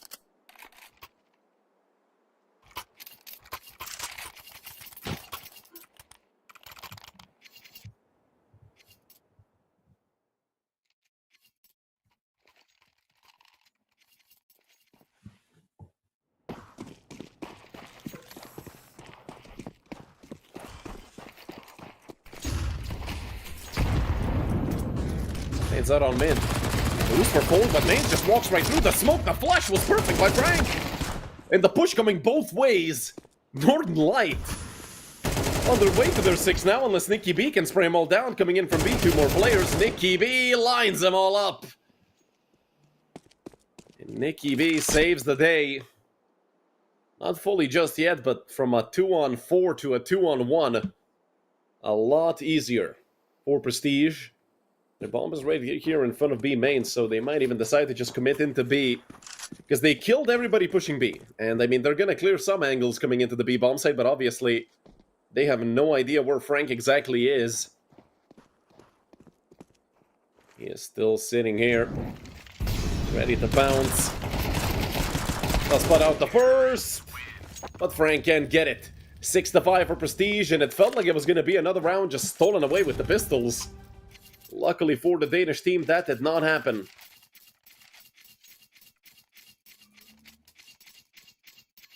A chance for a 7-5 half for Prestige, or we might see a 6-6. You never know.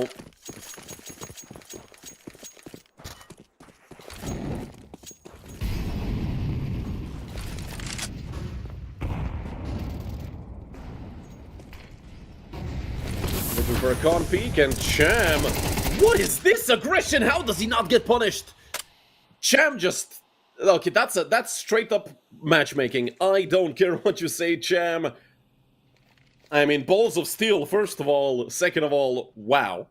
Dukes does get caught on timing here, and the spray transfer perfect from Nicky B again. It's Nicky to look to save the day for Prestige. Frank. Luckily for Northern Light, he does at least get one. And Snow coming alone from main. Cham will be coming in from CT. Both of these players, Brusla and Nicky B, over towards Connector. And I feel like, again, Northern Light are just going to fully focus on to Khan. Nicky B gets dinged, but it doesn't matter. Headshot for headshot. AK versus M4. Cham! 1v1 now. Not enough HP here to survive, and Cham wins it. Nicky B was so close to being a hero once again, but they decided to peek him. And Cham says, thank you very much. A 4K for Cham. And the 6-6 half, the Northern Light side pull it off. Off the back of a very turbulent half, I mean, you can see it was back and forth all the way.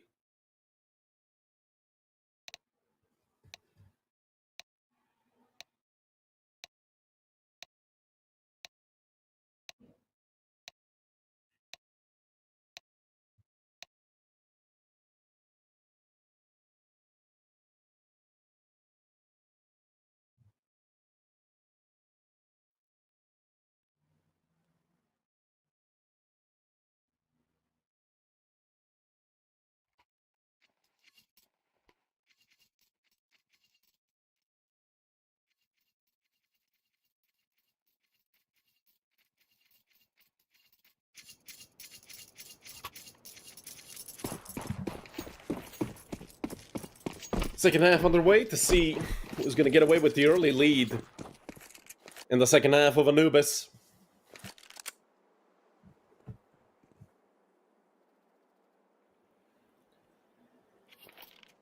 And look at this three-man setup on mid. Mains wants to swing it, and they nearly gave him 2 kills on a silver platter, literally. Doku swings out, picks up 1. Does get gushed, and it's a quick follow-up from Snow. This is now looking to swing out from camera. Nearly gets the kill on the planter. His teammate does go down, and Frizzle is a bullet away from death. Still fighting this with the P2K heroics, but not a frag to be found. And Folk just gets ran over by Frank and his Glock. 7-6 lead for Northern Light. And will Prestige opt for a force? They do call the attack pause.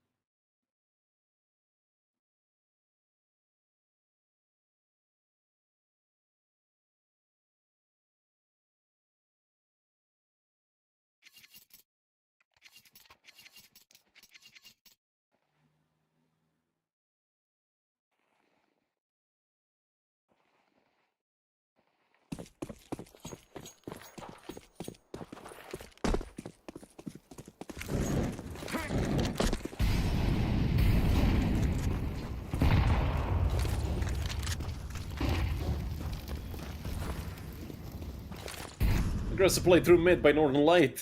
And with the B stack, well, you already know the Prestige aren't even gonna run into the side of Northern Light unless they want to attempt a retake.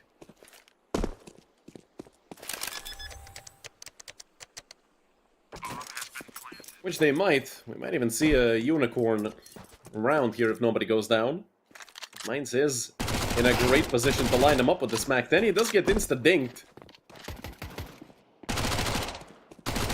Mainz still looking for a frag with the Mac 10. Finally does find it, and now has to switch to the Glock. Mainz. Ay. A bit of a rough situation there on mid. Snow, oh, the knife is out. The knife is out, Snow! You'll love to see it. Out with the BM, out with the extra dose. Snow, and don't forget he is the op for Northern Light. So him getting that knife is going to be absolutely great. Now, even if they lose this round, he's still going to have enough money for an op. 5 M4s on the side of Prestige, no kit. You'd think they'd learn from their opponent's mistakes of not having a single kit. And will this just be a quick pop towards B? A smoke into Khan, a lurk smoke in front of B as well.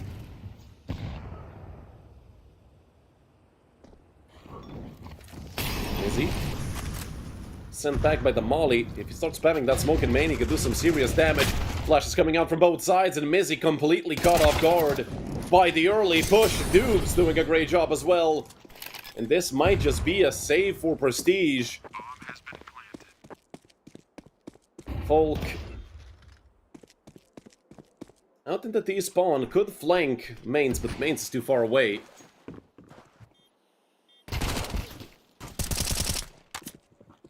Doku doing some damage.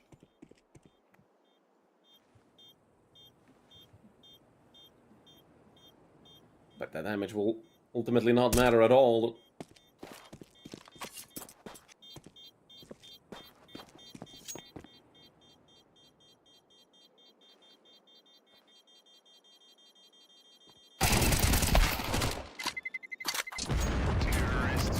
Four surviving members on the side of Northern Light. Mainz stays alive with just a single point of health and even upgrades to an M4.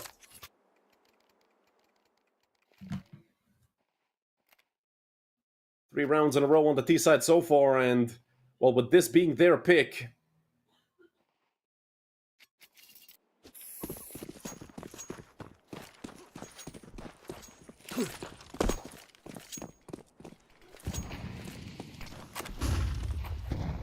Ruslet dropping down into water. Snow already picked up one, and, well, he was a dead man anyway. It was just a matter if he could take anyone else with him. Cham.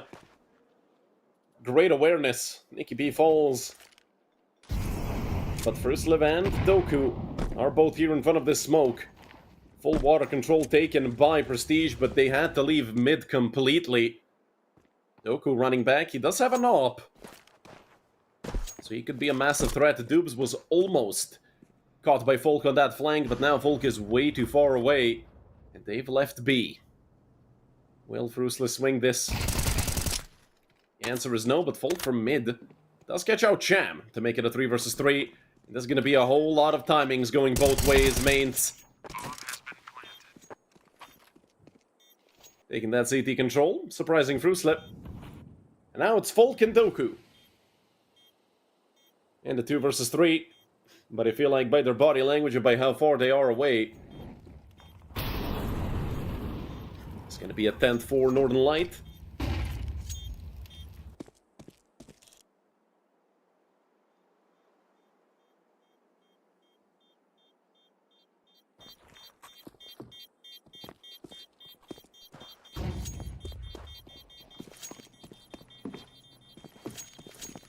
Ten to 6 lead for the side of the Swedish team.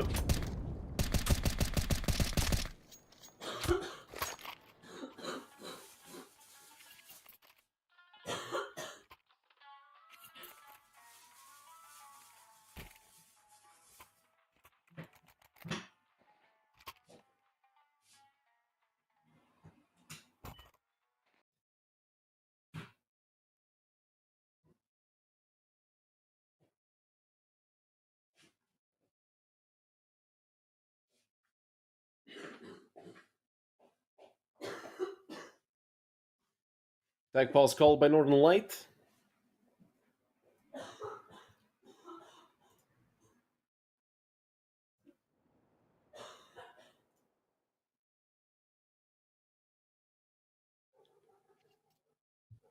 Just 2 players in the double digits on the side of Prestige. Everybody on at least 12 kills for Northern Light or more.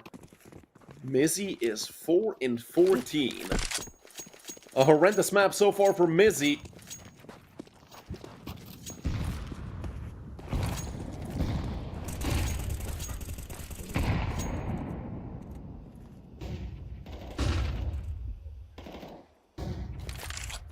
Cham taking out Fruitlet to start off the round.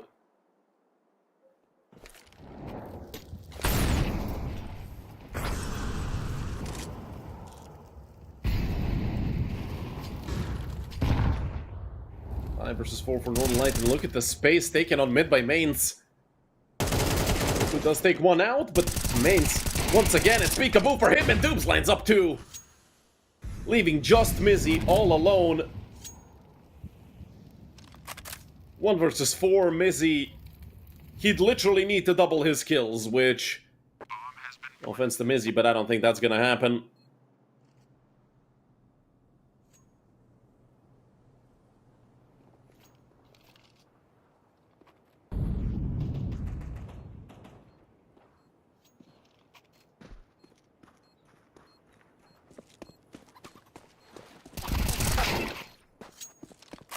Frank does get caught out by Mizzy, but with the dink. Should be a dead man very soon. Can't even get too close to the A-bomb site due to that radius. Mizzy? Is he gonna be fine there? I'm not sure. He does take out Mains as well, so if anything, it's worth it because of that. Mizzy's still alive, they're chasing him down, and it's Doobs with the USP. 11-6 for Northern Light. Is she okay in the background? Yeah, she is. Don't worry. Just been coughing. No fever, no... nothing else. Not even mucus, not even anything.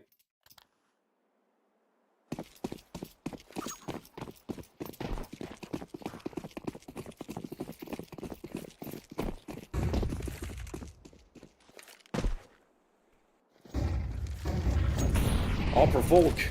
Ndoku dropping the defensive utility. But he is fully blinded off the angle. Once again, it's an explosion of Swedes into a bomb site. Frank and Cham pick up 2.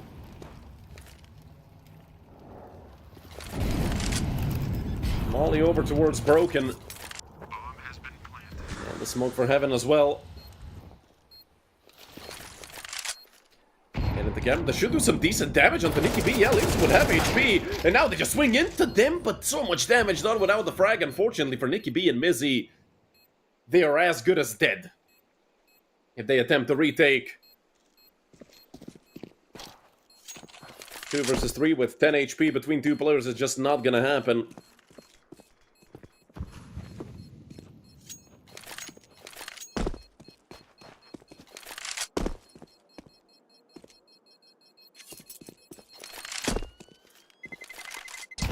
Terrorists win.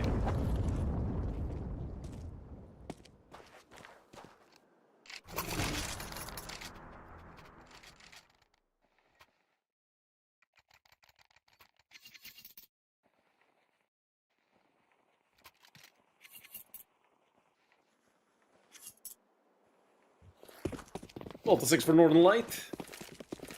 A massive lead here on map number 1, their own map pick. Don't forget, I believe Northern Light won like 9 rounds in a row, right?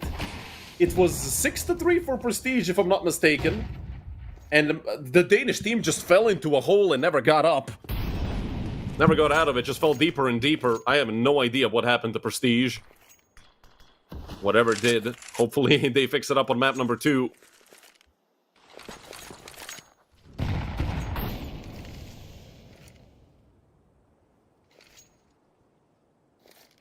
No.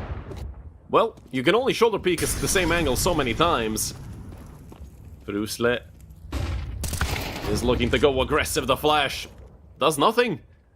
Snow, second frag of the round. It's a 5 versus 3 for Northern Light.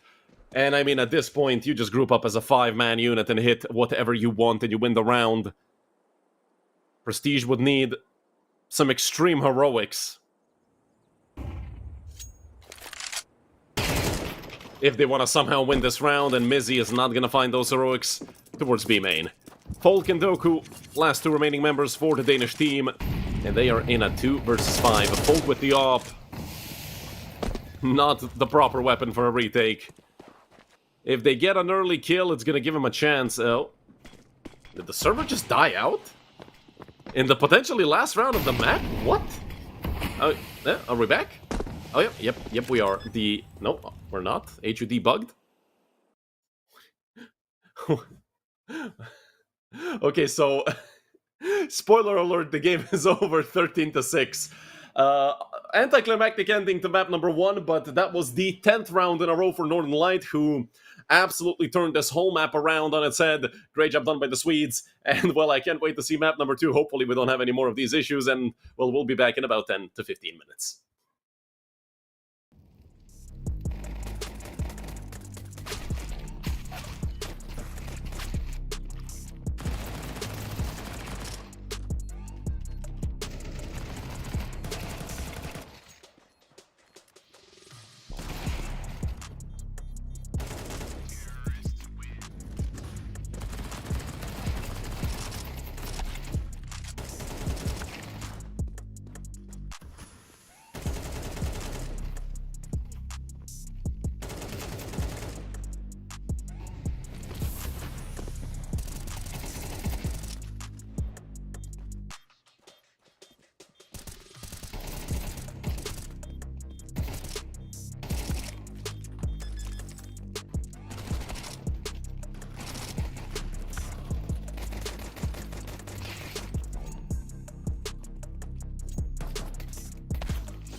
Hello everyone and welcome back to map number 2. We're gonna get a revisit here into Train.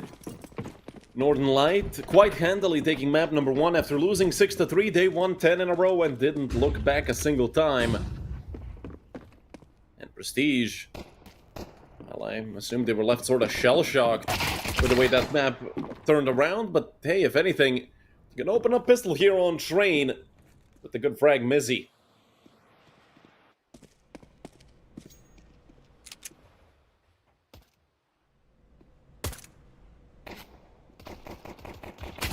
Mains left uncleared, but he does swing out straight into Folk, who takes the easy frag with the Glock, leaving Snow and Dupes in a 2 versus 4. And the two of them will join forces and go together. Out through Ivy.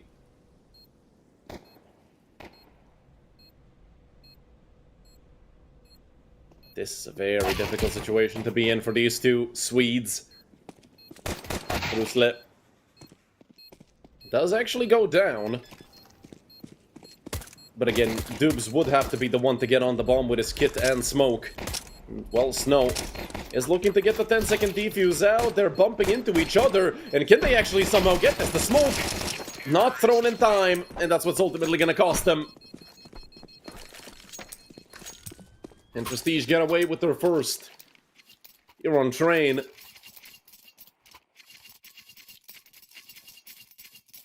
It was a rough first map for the Danish team.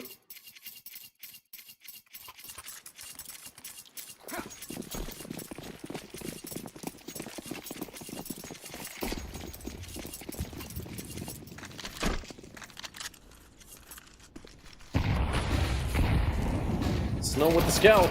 Does he have an angle?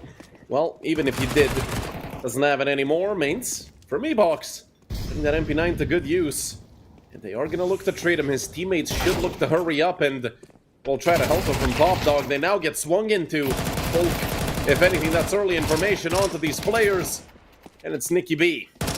Potentially trade here onto Cham. Nicky B with 2. And round number 2 for Prestige. Soon to be round number 3, I mean, Northern Light, they've spent all their money.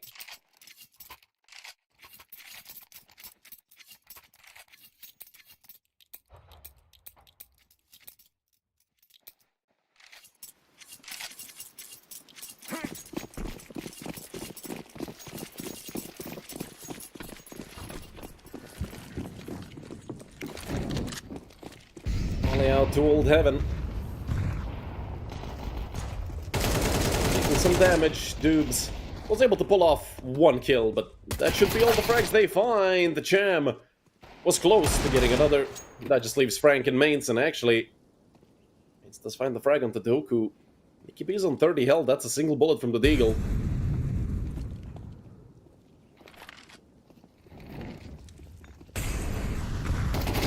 Will not reach Frank, but Folk's AK certainly will. Mains has an AK, so with Kevlar, he is certainly a threat, although only 43 HP. Not great, and Mizzy just jumps up and swings into him. Mizzy off to a great start. Don't forget, he was 4-14 at one point on map number 1, and now looking a lot better here on Train.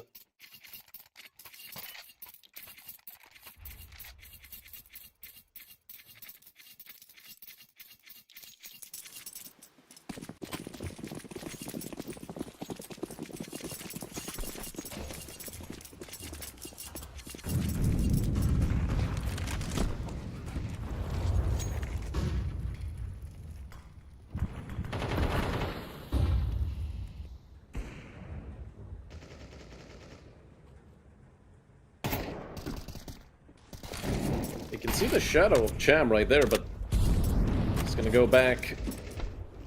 In the 5v4, Northern Light, all they kind of have to do is wait for Prestige to decide where they're gonna hit. Deep smoke to re-smoke A main.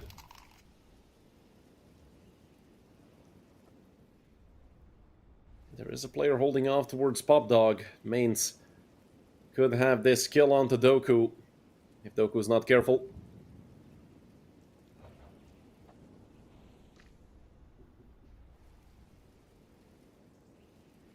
Slowly but surely, Prestige are looking to move up. Nicky B Rifle against an SMG, yes, but at such low range, Frank could have this frag.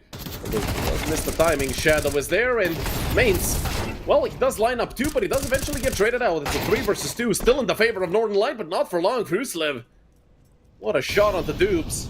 Nicky B is on 30 health. That's not a great thing to have, especially with Snow connecting the wallbang, and Kruslev is dead as well. Round number 1 on the board for Northern Light.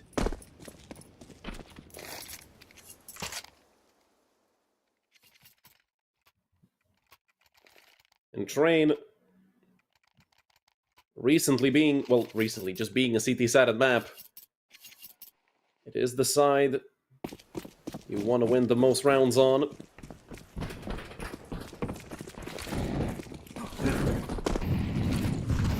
Utility out towards main. Look at the push from Frank. Mainz in the meantime did lose 90 health, and Frank goes down as well. Mainz, if anything, he got the treat, but he is so low. He's dead to a single bullet. Smokes behind himself. They're gonna try to chase him down. M4 is out, and he cannot get the kill. 4 versus 2 in the favor of Prestige.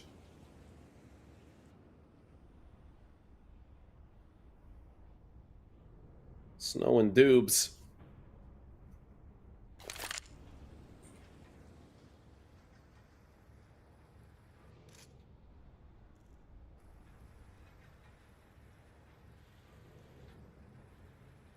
What can these two guys do right now?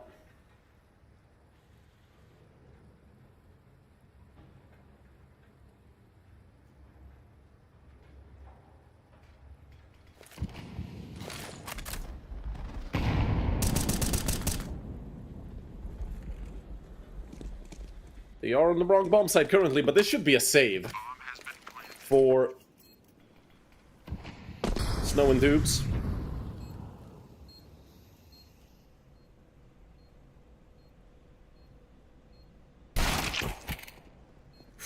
What a shot by Mizzy. Dubes does not meet the same fate. Should look to get that up and get the hell out of there.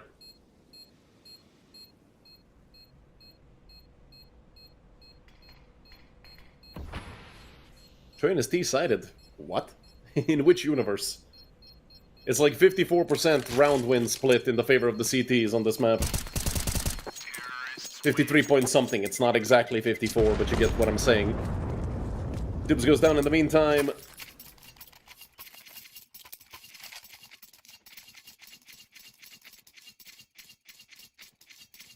And at the 4-1 lead, you look at the money on the side of Northern Light. They do have 2,900 loss bonus, so they're going to be able to buy in the next round.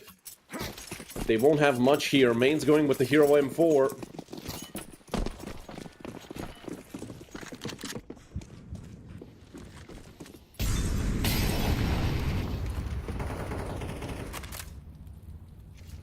Doku is about to be in for a nasty surprise, although, did they spot him?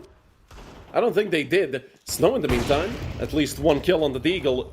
And with this smoke and upper, they're boosting up again. Mainz with the M4. I'm squinting my eyes, just trying to look here. Doku perfectly reads it. And shuts down the entire play. Doku just going forward with the pistol. Okay, well, that's a bit too much, don't you think? But Champ should get traded out.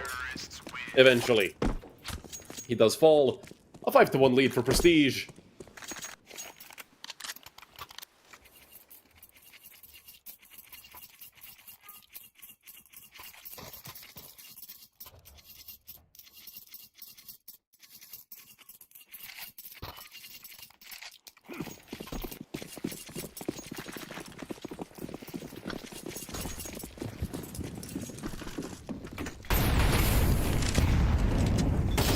Frank, well, that's a good Molotov on top of Nicky B. Helped out by Dubes as well. That's an entry frag for the side of Northern Light.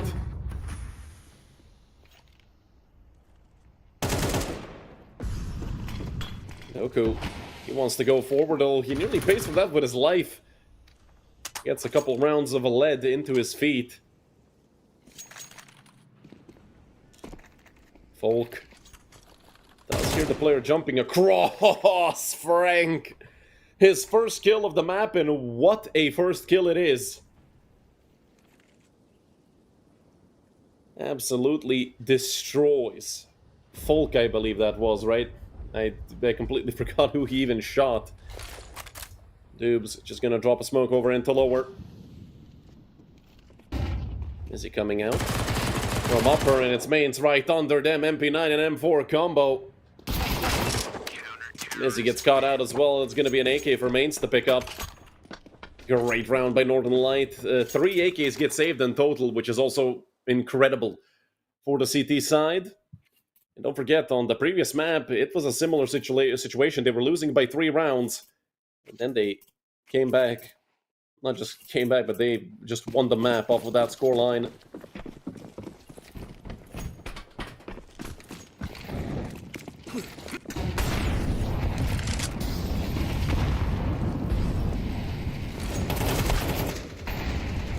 AKB, that was a... what? Why would he go alone? I mean, yeah, you always have to have one player that you sort of sacrifice to try and send them out on A. But that is... not a play I can agree with. At least not without some proper help from his team. Some flashes or anything, I feel like... it literally felt as if Nicky B just decided to go alone. Obviously, in Team Counter-Strike, you never decide something on your own. Sol felt like he was left out to dry. Main spots a player out towards upper. And will they try to pop out through the smoke? There is a player behind it. Will there be a flash? The answer is no. Mains just lasers Mizzy. Swings back around to upper and the 2 for 2. But Snow makes it even better for the Northern Light. And now it's just Frusler. 1 versus 3. You know exactly where he is. And Snow makes it a 3K for himself. And round number 3 for Northern Light. Prestige did a lot of things wrong that round, and, well, when you make 2 massive mistakes, obviously, losing the round is the only thing that can happen.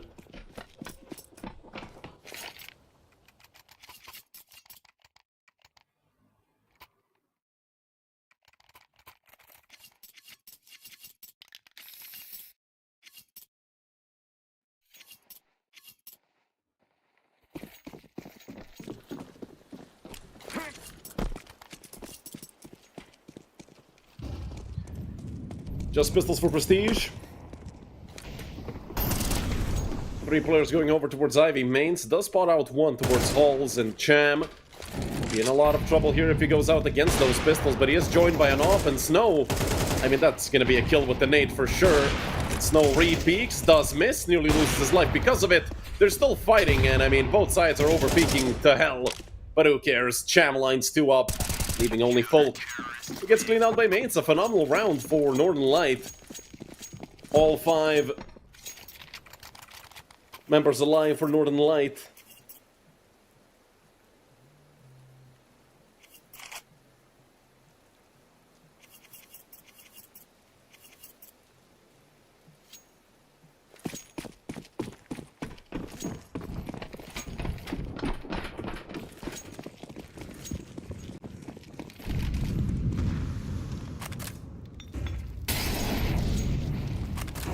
Lower Molly from the side of Prestige.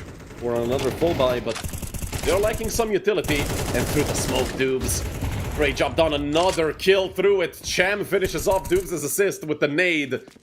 And also dunks Folk in the meantime, who's left with 62 HP. This is a catastrophe for Prestige. They're all gonna go down. It doesn't matter that they're getting these kills, I feel like, because their health is still incredibly low, but a bit of a massive overpeak for Northern Light. This nade has to get at least 1 kill, maybe even 2, and yeah, it's gonna dunk Doku. Main smokes off Pop Dog so he can play it safely. Now he can turn back around. There is a player out towards Olaf, but it's Folk, and at any point a single stray bullet, and Folk is gone from this round. Rusle almost with the kill onto Cham. That just fully leaves Folk alone. And at this point, well, now that he gave his position up, most likely a dead man. They know Folk is probably very low, considering the fact that he is coming from main, and how many pieces of utility Northern Light actually dumped into a main. Folk, if anything, has an AK, so headshots, obviously, they can win him the round, but 1v3, Simply shouldn't happen. With 10 seconds left. Snow. They come up close. Swing into Folk. Perfectly timed by Snow. And the 5-5 scoreline all tied up here from the side of Northern Lights. And as I said, they were down 5-2, 3 rounds difference. And they made those 3 rounds up in the blink of an eye.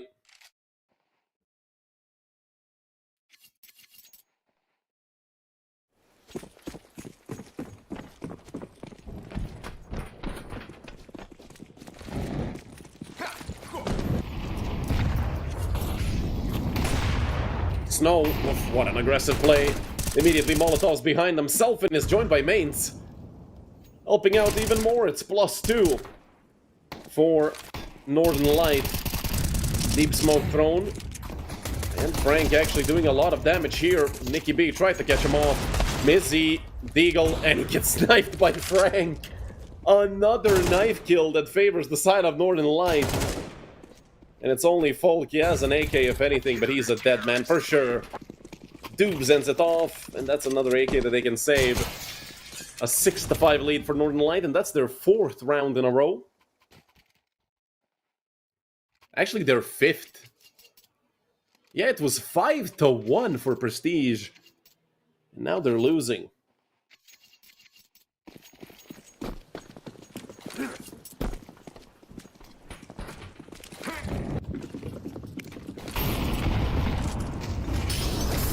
Snow.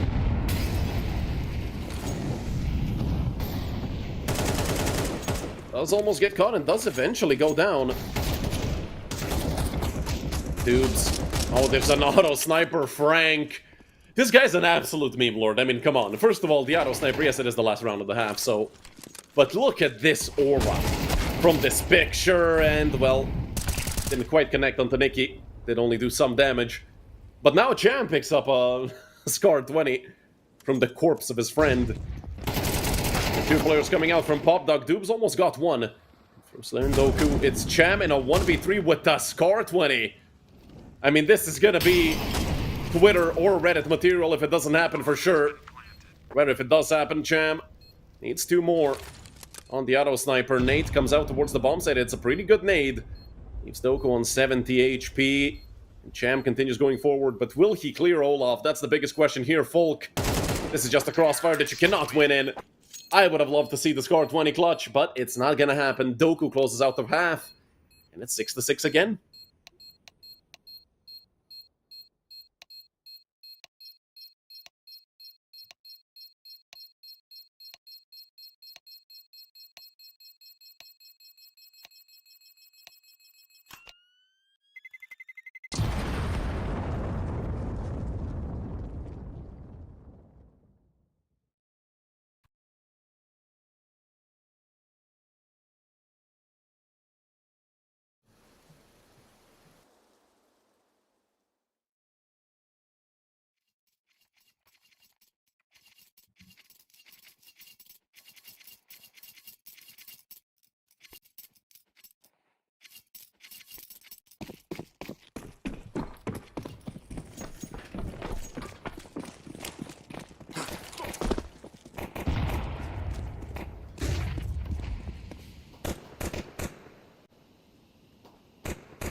Doku aggressive towards Olaf.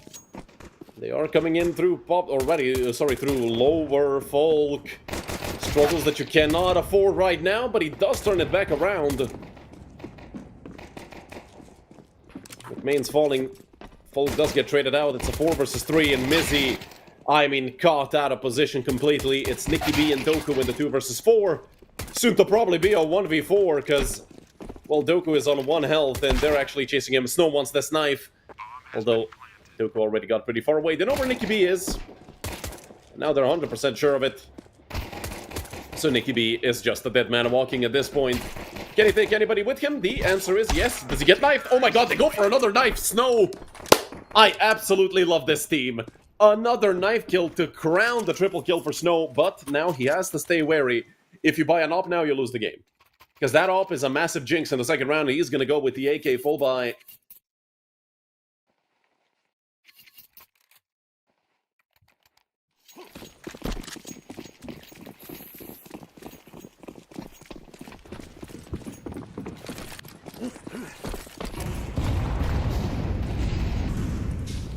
Aggressive push. Coming forward, Dubes. They were not ready for that position in Olaf. These pistols, the force buy of pistols from Prestige is most likely just gonna get shut down all the way. They know of Mizzy's position. And Mizzy dinged. Gonna need to pull off a miracle to get a kill and 5 alive for Northern Light. Not sure why Prestige decided to force. Maybe they just felt the play.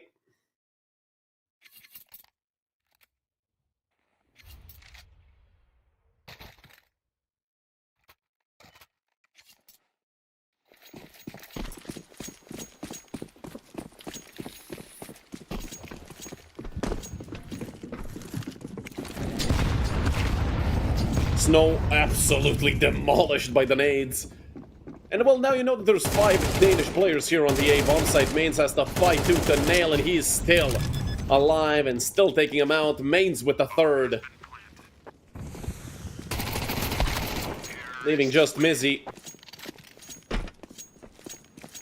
Mains with 4 in total.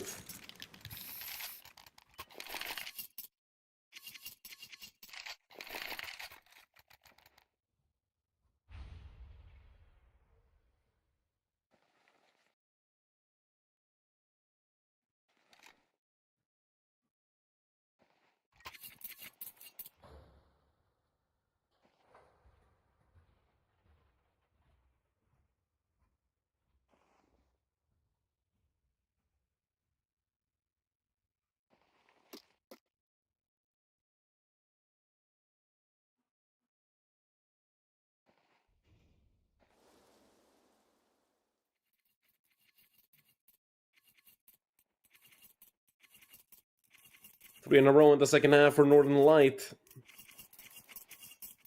And Prestige need to wake up as soon as possible. This full buy could be what changes things for Prestige. It's coming out both ways, but it's Nicky B to pick up the first kill. There's 4 players over on that A bomb site. Northern Light unable to get the trade right off the bat. Flash thrown off the back of that Molotov, but with that smoke. Oh, they're gonna disrespect it. Mizzy goes forward, off, misses. Mizzy looking for more. It's actually Nicky B to help out. And the MAC-10 is gonna get upgraded, but only 7 bullets left in the rifle. And Dubes is all alone. Timing is good. Fruslev gonna walk right into his Galil, so first kill found. Now he gets to pick up some extra space. 1 player towards Khan, and he knows there's 1 towards Ivy. Only one of these 3 is unknown fully, and he just found him. But also Folk finds the second of the round alongside Nicky B's double kill.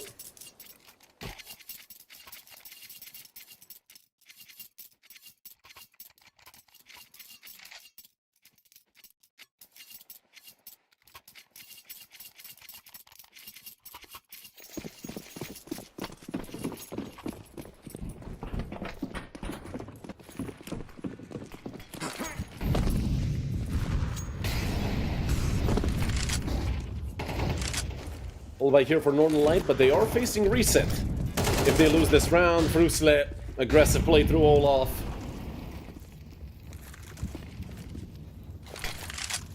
Defensive smoke will get dropped by Fruslev, and should be an easy hold here. Another kill for the fully blind Danish player. Makes it a double kill for Fruslev and forcing Northern Light to fall back and rethink this whole round.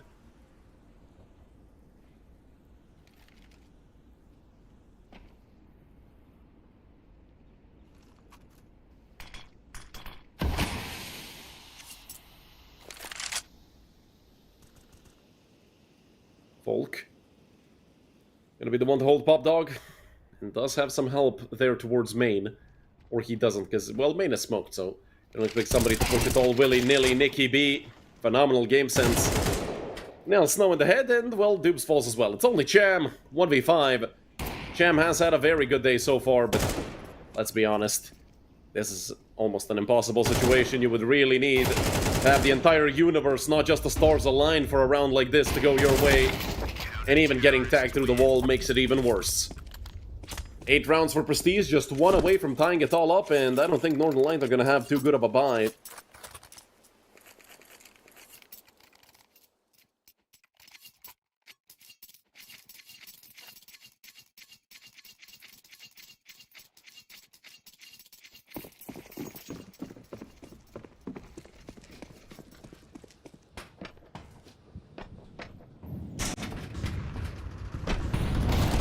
Doku gonna go forward over towards Zopper, and Frank does take a kill on the Mac 10. Cham nearly on the fall off from the ladder gets that frag. What? I mean, that was incredibly close. Means is up to 20 frags, but only 8 HP left. He does catch out. Folk nails him in the head, and this round just fell apart. For Prestige, Mizzy 6 and 13. Don't forget, he started off this map 4 and 0. So I have no idea what's happening with Mizzy today, but he's going to be 6 and 15. Or sorry, 6 and 14. Now, 10 to 8 for Northern Light, and I mean, the least likely round, of course, is the one that they end up winning.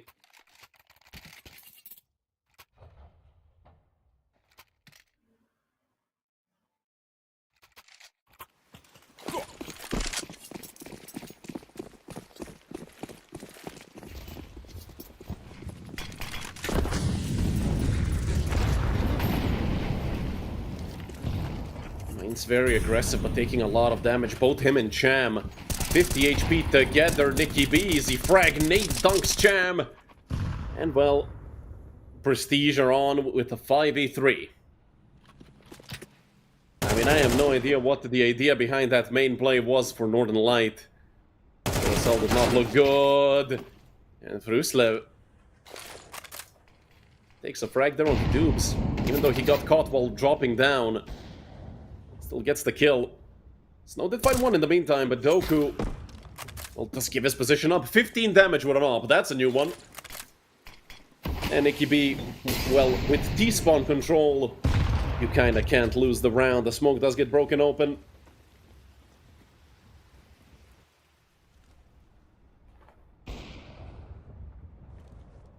Frank continues going forward. There is a player over towards Thomas. Fruslev from a ladder at that distance. Yeah, sure, you're gonna hit that shot. Doku falls as well, and that leaves Snow in a 1 versus 2. Needs the 4K in total. The bomb is dropped on top of the site. It's a little bit unfortunate for Snow, but he does pick it up in time. Just taps it, wants to bait these players out, but with this wall of smokes, Snow, is he gonna turn back towards the bomb site? You can tell Nicky B is being cautious, looking back towards Pop Dog. And Snow is gonna run right into him with the bomb in hand, or maybe not. He switched to the AWP. But Nicky B is playing this perfectly, sitting on the other side of the train. Yeah, no chance. Snow expects this. Might get the kill onto Mizzy, but no, he will not. Nicky B bounces in the nick of time. Mizzy saves the AWP as well for Folk. And Prestige are on to 9 rounds. With the 1900, Northern Light could buy in the next round, but I feel like... actually, no, they couldn't. Dubes and Snow didn't really have money. But also, I mean, this force is warranted. They did kill 3 players in the previous round.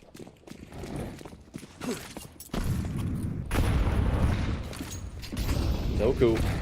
Deep nade thrown. Not gonna do any damage. And he immediately drops the lower smoke. Northern Light are grouping up towards B. All 5 of them are about to be over towards halls. And another smoke falls onto lower. Does feel like Prestige are ready for a hit towards B, but still only 2 players here. Lurk smoke dropped onto upper. And now the push is gonna come out, but there's Fruslev. 1 and a lot of damage, and Fruslev with another, but Doku falls. Fruslev does have help coming in from Khan. They somehow have to take him out, and they just simply can't. Over from office, if anything, Dubes. Let's get the bomb down, swings out, nails Fruslev. 63 HP left, no, 38. And not a chance for Dubes. Everybody fall on the side of Northern Light, and it's 10 to 10. We're all tied up once again.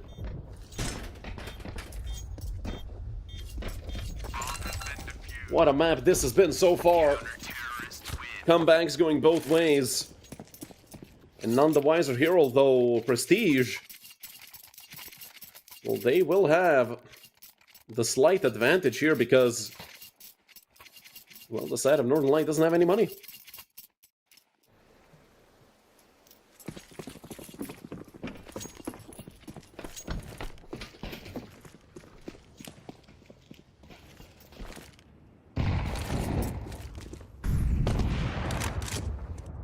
Another early frag going the way of Volk. Swing out for Fruslev as well. Means falls.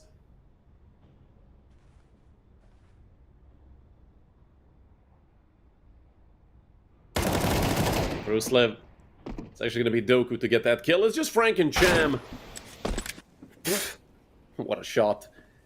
Mizzy has been having a very rough day. 2 games in a row, he's on like 0.5 KD. And I mean, when you get absolutely nailed like that, when you're already having 2 bad maps in a row, it's borderline depressing.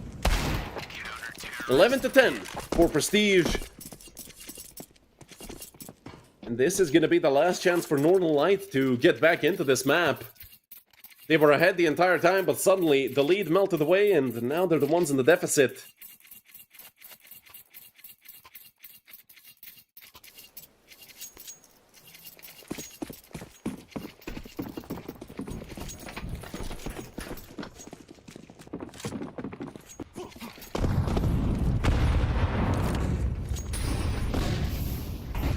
Full buy on the side of Northern Light, up in the hands of Snow.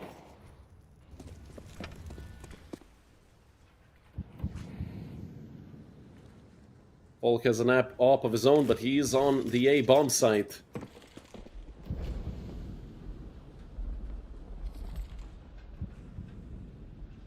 Northern Light again, they're looking to hit towards B, or at least cause some ruckus, and maybe pull a rotation out from the side of Prestige. More Thronas again. Molly will just touch mains. But the bomb is over on A main. So with all of this commotion being caused, it did rotate 1 player over. Folk did reposition over onto B, holding upper with his up. And Ruslev, will he actually go for this play into main? This is an off angle for sure, but you're exposed to 2 sides. And with hope from Nicky B, the jump across is going to be punished immediately. And down goes the smoke. Cham wants to swing through it. I have no idea what the plan behind that peek was. Perfectly timed push from Ruslev. Catches the player jumping across with the knife out. And then the 5 versus 3 Prestige are a round away from getting map point. But it's not going to be easy. Folk get flashed off the angle, misses again, still behind E-Box. Folk goes down, and it was a collateral actually, but the trades come out and it's a 1 versus 1. Snow versus Doku, but only 10 seconds left on the clock, and Doku tucked away under the ladder area, right behind the bomb site. The tap goes out, Doku around the site, it's ring around the Rosie, the tap has to come out again, and Doku plays it to perfection. 12 to 10 for Prestige. And 2 map rounds in a row, 2 chances for the Danes to take us to a decider.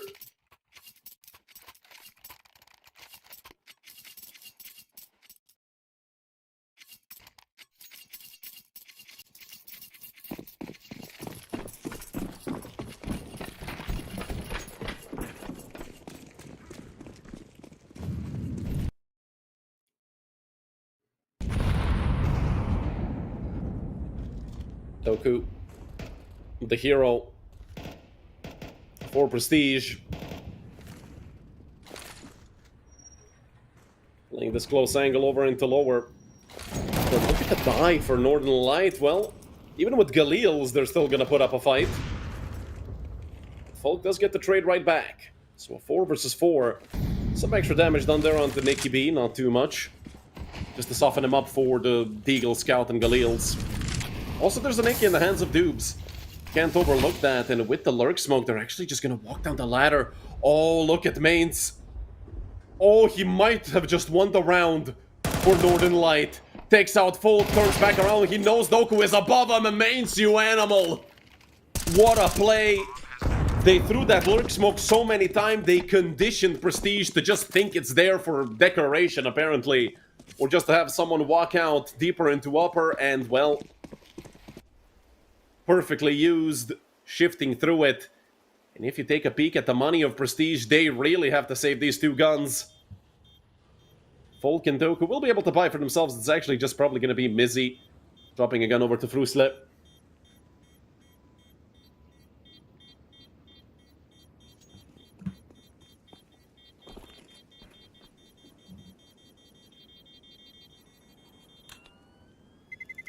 Terrorists win.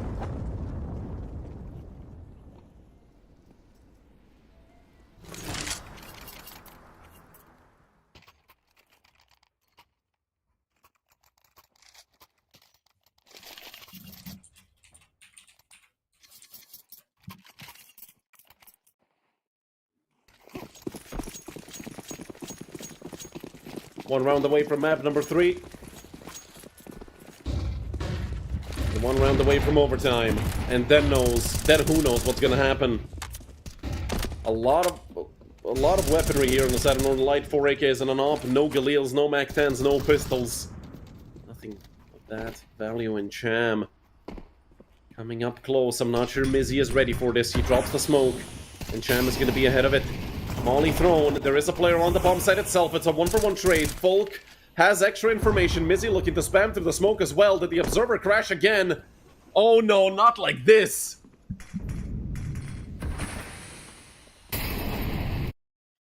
And same thing as on map number 1, unfortunately. Oh man, that is a bit sad to have that happen, but you guys know what that means. It's 13-11. Again, we don't get to see the end of the map, unfortunately, so... Not sure what's up with the Observer today. I'm not sure if that's a recent update to Counter-Strike that broke that. But that absolutely sucks, man. Come on, we wanted to see that round all the way. But hey, I mean... I know a lot of you guys were rooting for Prestige in chat, so if anything, that's good for you. 13-11 victory in a very tight map. Might just give them the confidence boost they need here for map number 3. And we're going to see who's going to go home and who's going to continue to fight for a chance at the playoffs in about 10 to 15 minutes.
Hello everyone, and welcome back to map number 3. We're just gonna see the knife round really quickly.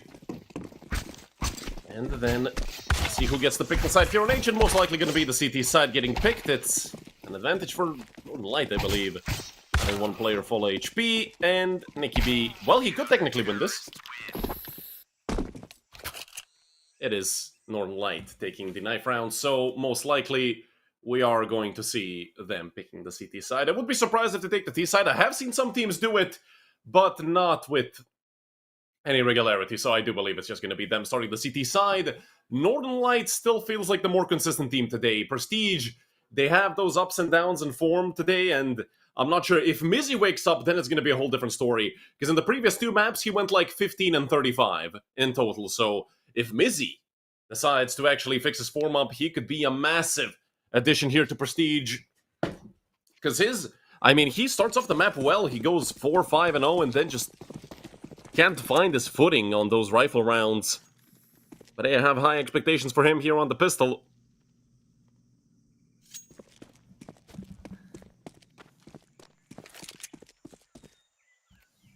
But realistically, these pistol rounds, we know how random they can be, and anything can happen.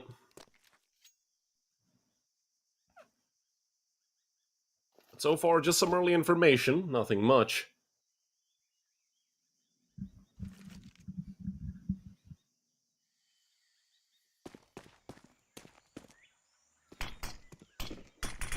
This is the one to pick up the first kill. And another frag found by Frank. Snow gets one as well, and it's a complete shutdown. My goodness, not a bullet hit by the side of Prestige. Everybody on full HP for Northern Light, a perfect read. Just crunch down on them. A phenomenal round for Northern Light to start off this. After losing a map, especially in such close fashion, 13-11, you want to have a statement round, essentially, such as this. So for all of you Northern Light fans, and I know this team does have a lot of them from Sweden, you guys are going to be hella happy with them starting off the map nicely, as well as this most likely being a 2-0 lead, since Prestige decided just to go, what, with 1 PT50 into this round. I don't think anybody else spent money. Maybe Nicky B bought a PT50 as well, now that I look at his cash being 1750. There is a boost here for Mizzy. Maybe Mizzy could do something, and they do double swing Jam, actually. Absolutely shut him down. And, well, the M4 just gets thrown over. So I do believe they're going to save those 2 rifles, Snow and Mains, to carry them over. A 2-0 lead for Northern Light, as to be expected after winning pistol. But let's see what the first full buy has in store for us.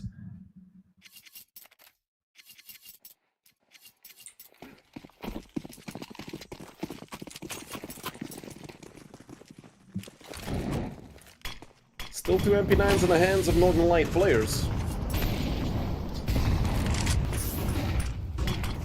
Mains, look at this aggression. Cham and Mains do take quite a bit of damage, but they take full banana control.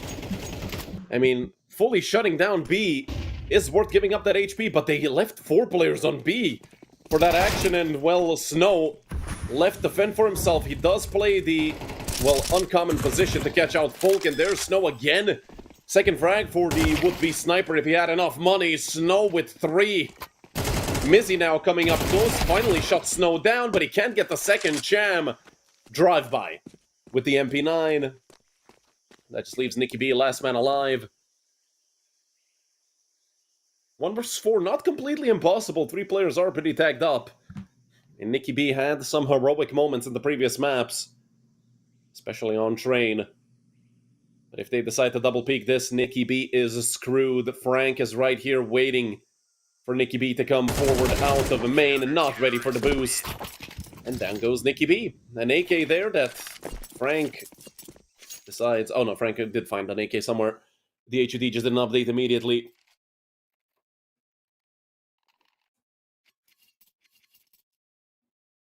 A 3-0 lead for Northern Light. Prestige have been relegated to pistols once again.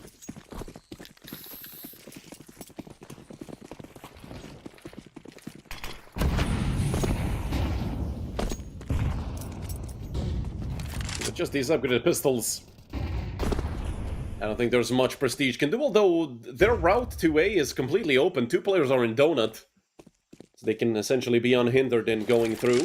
Cham Drops the smoke, immediately swaps to the AK, and Doku demolishes him with the tech. Mains is now alone over towards Donut. Snow is not ready for a player to be behind the smoke. Nicky B being tricky. Bruce Lee did go down in the meantime, but look at Nicky B. Do you think he missed his chance a little bit? Frank, hard clear onto Doku. And Nicky B has to run to try and help his teammate. I'm not sure if they know where Mizzy is. That AK up. He went down. It's only Mizzy 1 versus 4. And he gets swung into by Frank. That's an AK they can pick up.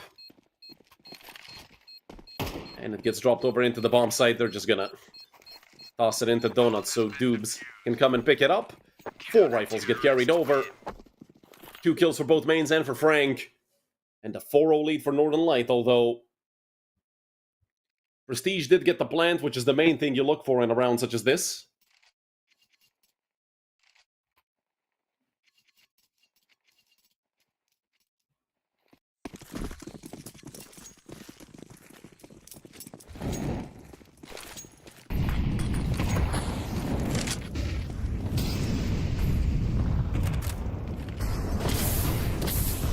Frank threw that Molotov, mains burning up as well. A lot of fire damage done at the beginning of this game. And look at Frank, everybody falls.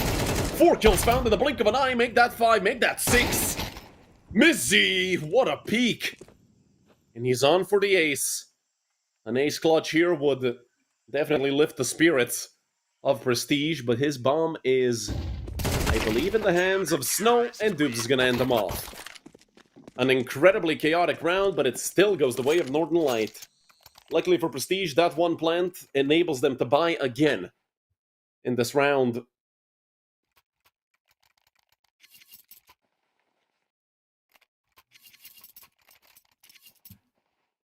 With this stack pause, I mean, something has to be changed on the side of Prestige. They're losing rounds left, right, and center.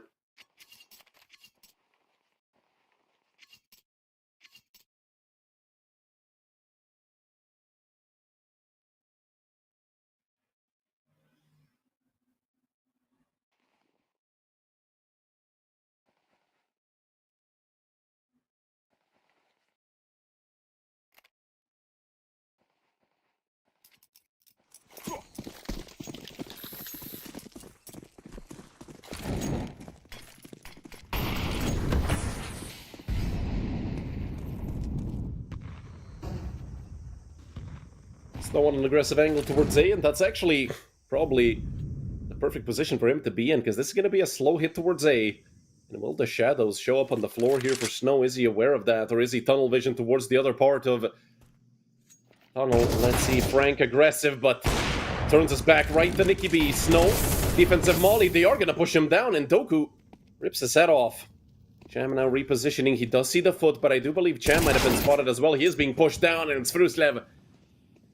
Great shot there onto Cham. Mains is going to nade the bomb site, and Dubs did go down. In the meantime, it's only Mains chasing down these 2 players with the M4. And he swaps over to a AWP. Not the ideal weapon for a 1v2, but might be a bit of a, well, surprise. An unpleasant one at that for Prestige. A 1 versus 2, not completely unheard of here. And Mains could be the hero for Northern Light to continue this big streak of rounds. Make it 6-0. Mains now turning back towards Donut, the AWP. Connects onto Nicky B. Mains, not the primary AWP by any means! And that was incredibly close, but at the end it's Folk to finally win a round for Prestige. It's 1 for the Danes, 5 for the Swedes.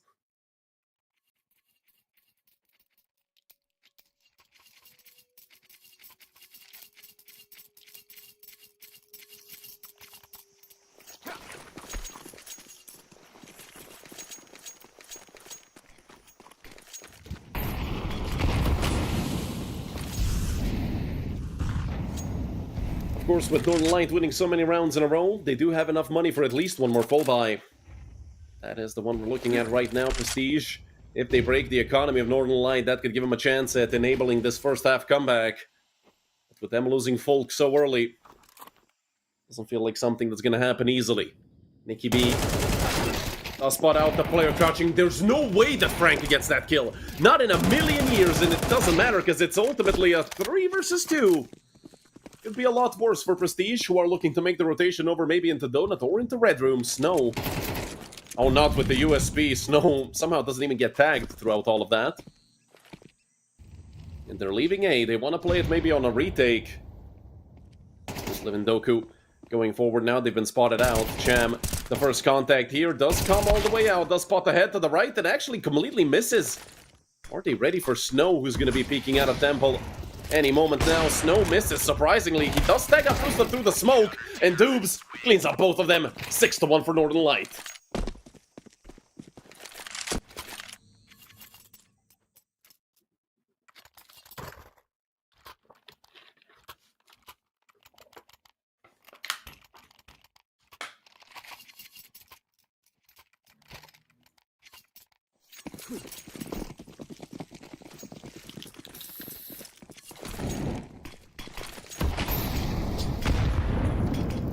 Made over on top of Volk, but not much damage done. And Mains getting a smoke ready. They are gonna come out mid. Mains has to swap back to the M4. They're not looking Mains. He might have a couple kills here for free. There's a player above him and he does spot him out. Frank, finally his shenanigans catch up to him. Doobs has an easy kill right here, and he is being flanked from Cave. Doku will nade towards the bomb side. That won't do any damage though. Mains on a triple kill right now. And a lot of damage done through the smoke onto Doku, who jumps out and actually catches off Mains. But Cham, aware of the player dropping down, just gonna switch to the M4. Doku goes down. And a 7-1 lead for Northern Light.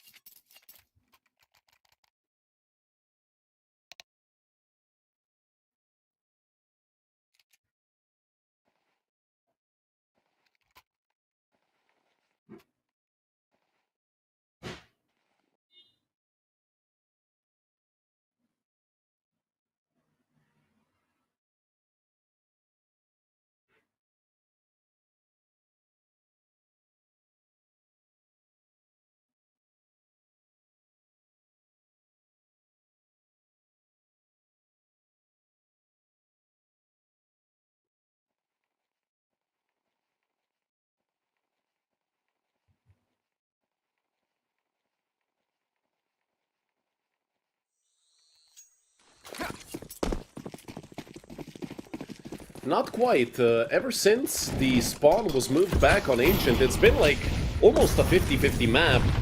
Better understand where it come from if you think it's CT-sided. Mains caught in a corner and somehow still gets the kill onto Mizzy. Snow connects with the off as well. And Frank, well, not having too much luck with these early frags, but Frosler is all alone. He's gonna have to pull something magical off. He can't.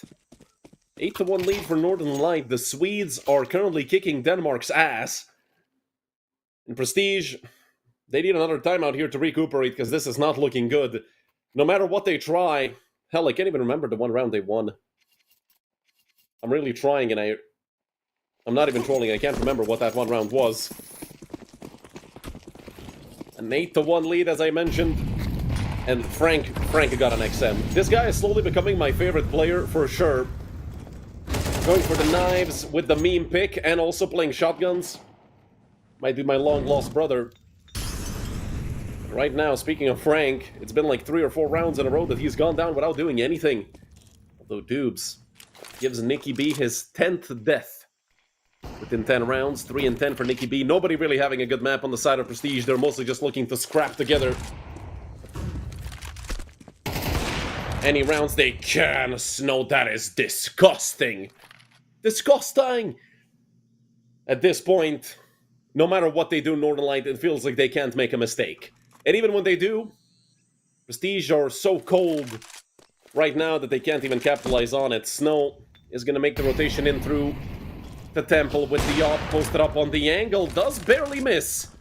Flashes out immediately to buy his teammate some time to rotate. Reloads the op just in case he needs it, but it's Doku.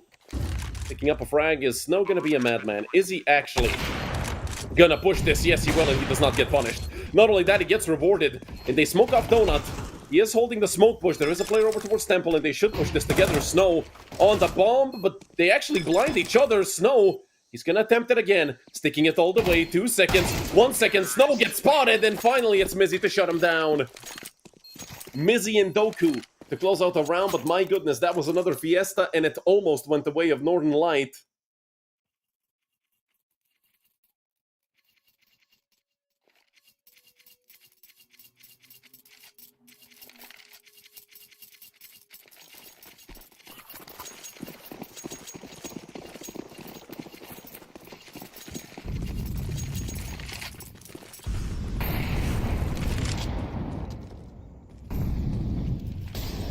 MP9 for Frank yet again with that weaker weaponry. He is looking to maybe push that smoke. Frank has been very aggressive so far, and Mizzy nearly catches 2 on mid. Mines goes 1 for 1 alongside that full frag, and Fruitly goes down as well. Mines lines 2 up. That is disgusting. Nicky B, last man alive. And from a 1-on-3 into a 1-on-2, they know Frank is always towards cave, and that's why they're worrying so much, but Frank was on the flank the entire time. Pun not intended. A 9-2 lead for Northern Light.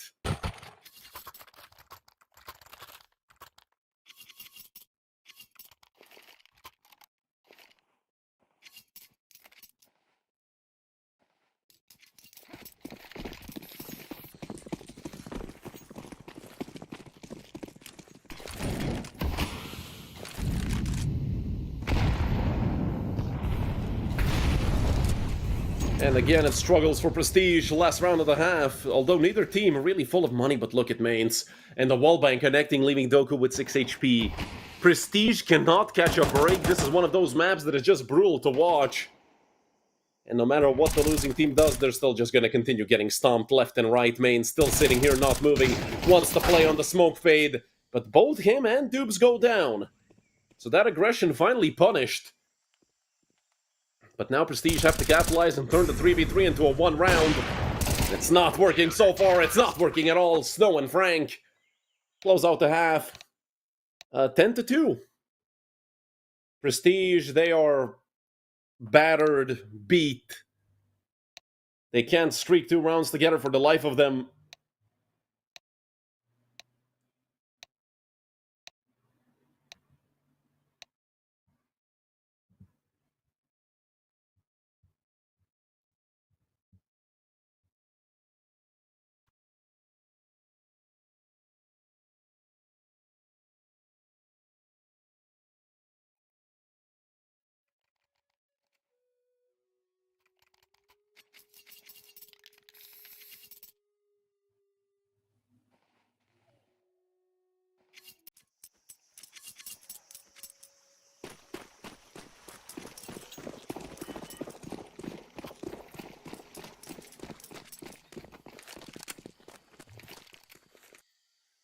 Second half underway. I mean, I can't find my coin to toss it. Oh, there it is. Let's quickly do it. Ah, never mind. Ah, screw it. Let's give heads to Prestige, and I tossed it and it fell off my desk, and I can't find it. Doku gets 2. Third for Mizzy. And Mains and Snow left in a 2 versus 4.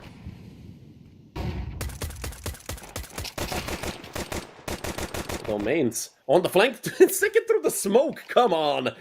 This is absolutely incredible. I mean, Northern Light, not the cleanest map by either side, but the way Northern Light just can't do anything wrong is incredible. And from a 2-on-4, Nicky B left the pen for himself. Snow wins it.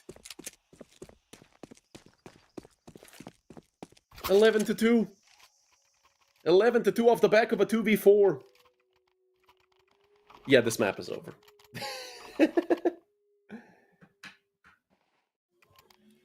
This is unbelievable.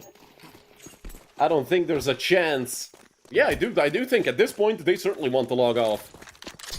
Even when they do everything right, everything goes wrong. But that is Murphy's Law after all. If you're not familiar with it, anything that can go wrong will go wrong. But it just doesn't apply to Northern Light this time. 11-2. Up against 2 SMGs and 357, sorry. They have given them ramp control, if anything, and yeah, they're out here. The 5-7's putting in work, doing some damage, even getting a kill. Now the hit can come through and they can either go back or maybe even hit the B bomb site. Nicky B and Fruslev.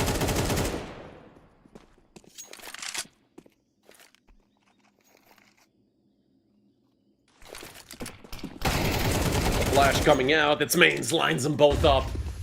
Mains is having the map of his life and they are putting it to perfect use. It's about to be 12-2. Yes, all 4 of them are tagged up. But Doku would have to pull, not a rabbit, have to pull an Apache attack helicopter out of a hat to have a chance.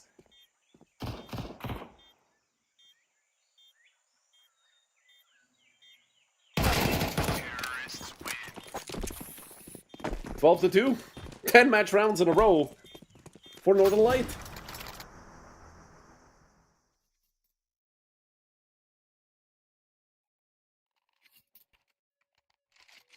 A beatdown for the ages so far. Frank has a P90. How much more likable can this guy become? And he's gonna be a rush beep with P90. All I can say is loot away. And so let's see what's gonna happen. Deep smoke thrown. 3 players on the B-bomb site. And they're out through ramp. They pushed cave. It's a fatal mistake. Frank is out and he's gone to the 5-7. Mains on the trade. The MP9 rifling off crazily. And it's actually Brusley and Fold getting 2, 3, 4. And Northern Light have been shut down. Finally, a third for Prestige. And at this point, it's just how many can they get to avoid getting embarrassed, you know? Hooray for Prestige. And if they make the comeback happen, well, then that's even more incredible. But they would need one hell of a CT side here. 9 rounds in a row. It's just not looking possible. You would have to play literally perfect Counter-Strike. Even Northern Light couldn't win 9 in a row. Mizzy's off to a good start, if anything, here in round number 16. Flash thrown towards mid, and taking out the mains is actually a massive task, as he's on 2.5 KD right now after dying without getting a kill. And Mizzy doubles up. This has been the best map for Mizzy so far, which is weird, because this is the worst map so far for Prestige by far. Counter-terrorists win. 4 rounds of the board now for Prestige. We did see a comeback like this happen already. Not to this extent. It was, what, 12-2, 12-3, 12-2, I believe. So Prestige, they literally need 10 in a row. At this point, they need 8. But you know, little by little, the comeback can happen. The only problem is a single mistake, a single missed timing or anything along those lines, and you lose the game. And you get eliminated from Season 34 of United21, so that's a lot of pressure on these players. Frank gonna be flashing over into the bomb site. All this utility being readied up. The pistols are about to explode onto the bomb site. And Nicky B is gone. Bruce Liv can't get the trade, and not the pistols. Prestige. Is this how it's gonna end? 3 versus 3. Frank has an AK. Absolutely nails Folk. Just Doku and Mizzy left. Both of them coming in most likely from short, and Doku catches good timing, but he needs the kill and he can't find it. It's all on Mizzy. He's had a good game so far, but through the smoke he's done. 13-4 and 2-1. Northern Light eliminate Prestige from Season 34. And they're gonna be facing Basement Boys in a couple of days for their last chance at going to the playoffs. Here in Group B, we say goodbye to Prestige Esport. They didn't really have the greatest showing. They won a single map and 2 best-of-3s. And it's been a bad season now for the Danish team. They looked a lot better the last time we saw them, so I'm sure they're going to bounce back in Season 35. But I mean, when it comes to this season, they're done. And we're also done for the day. My name is Redul. Thanks for watching, and from the entire United21 team, I wish you a pleasant rest of your day.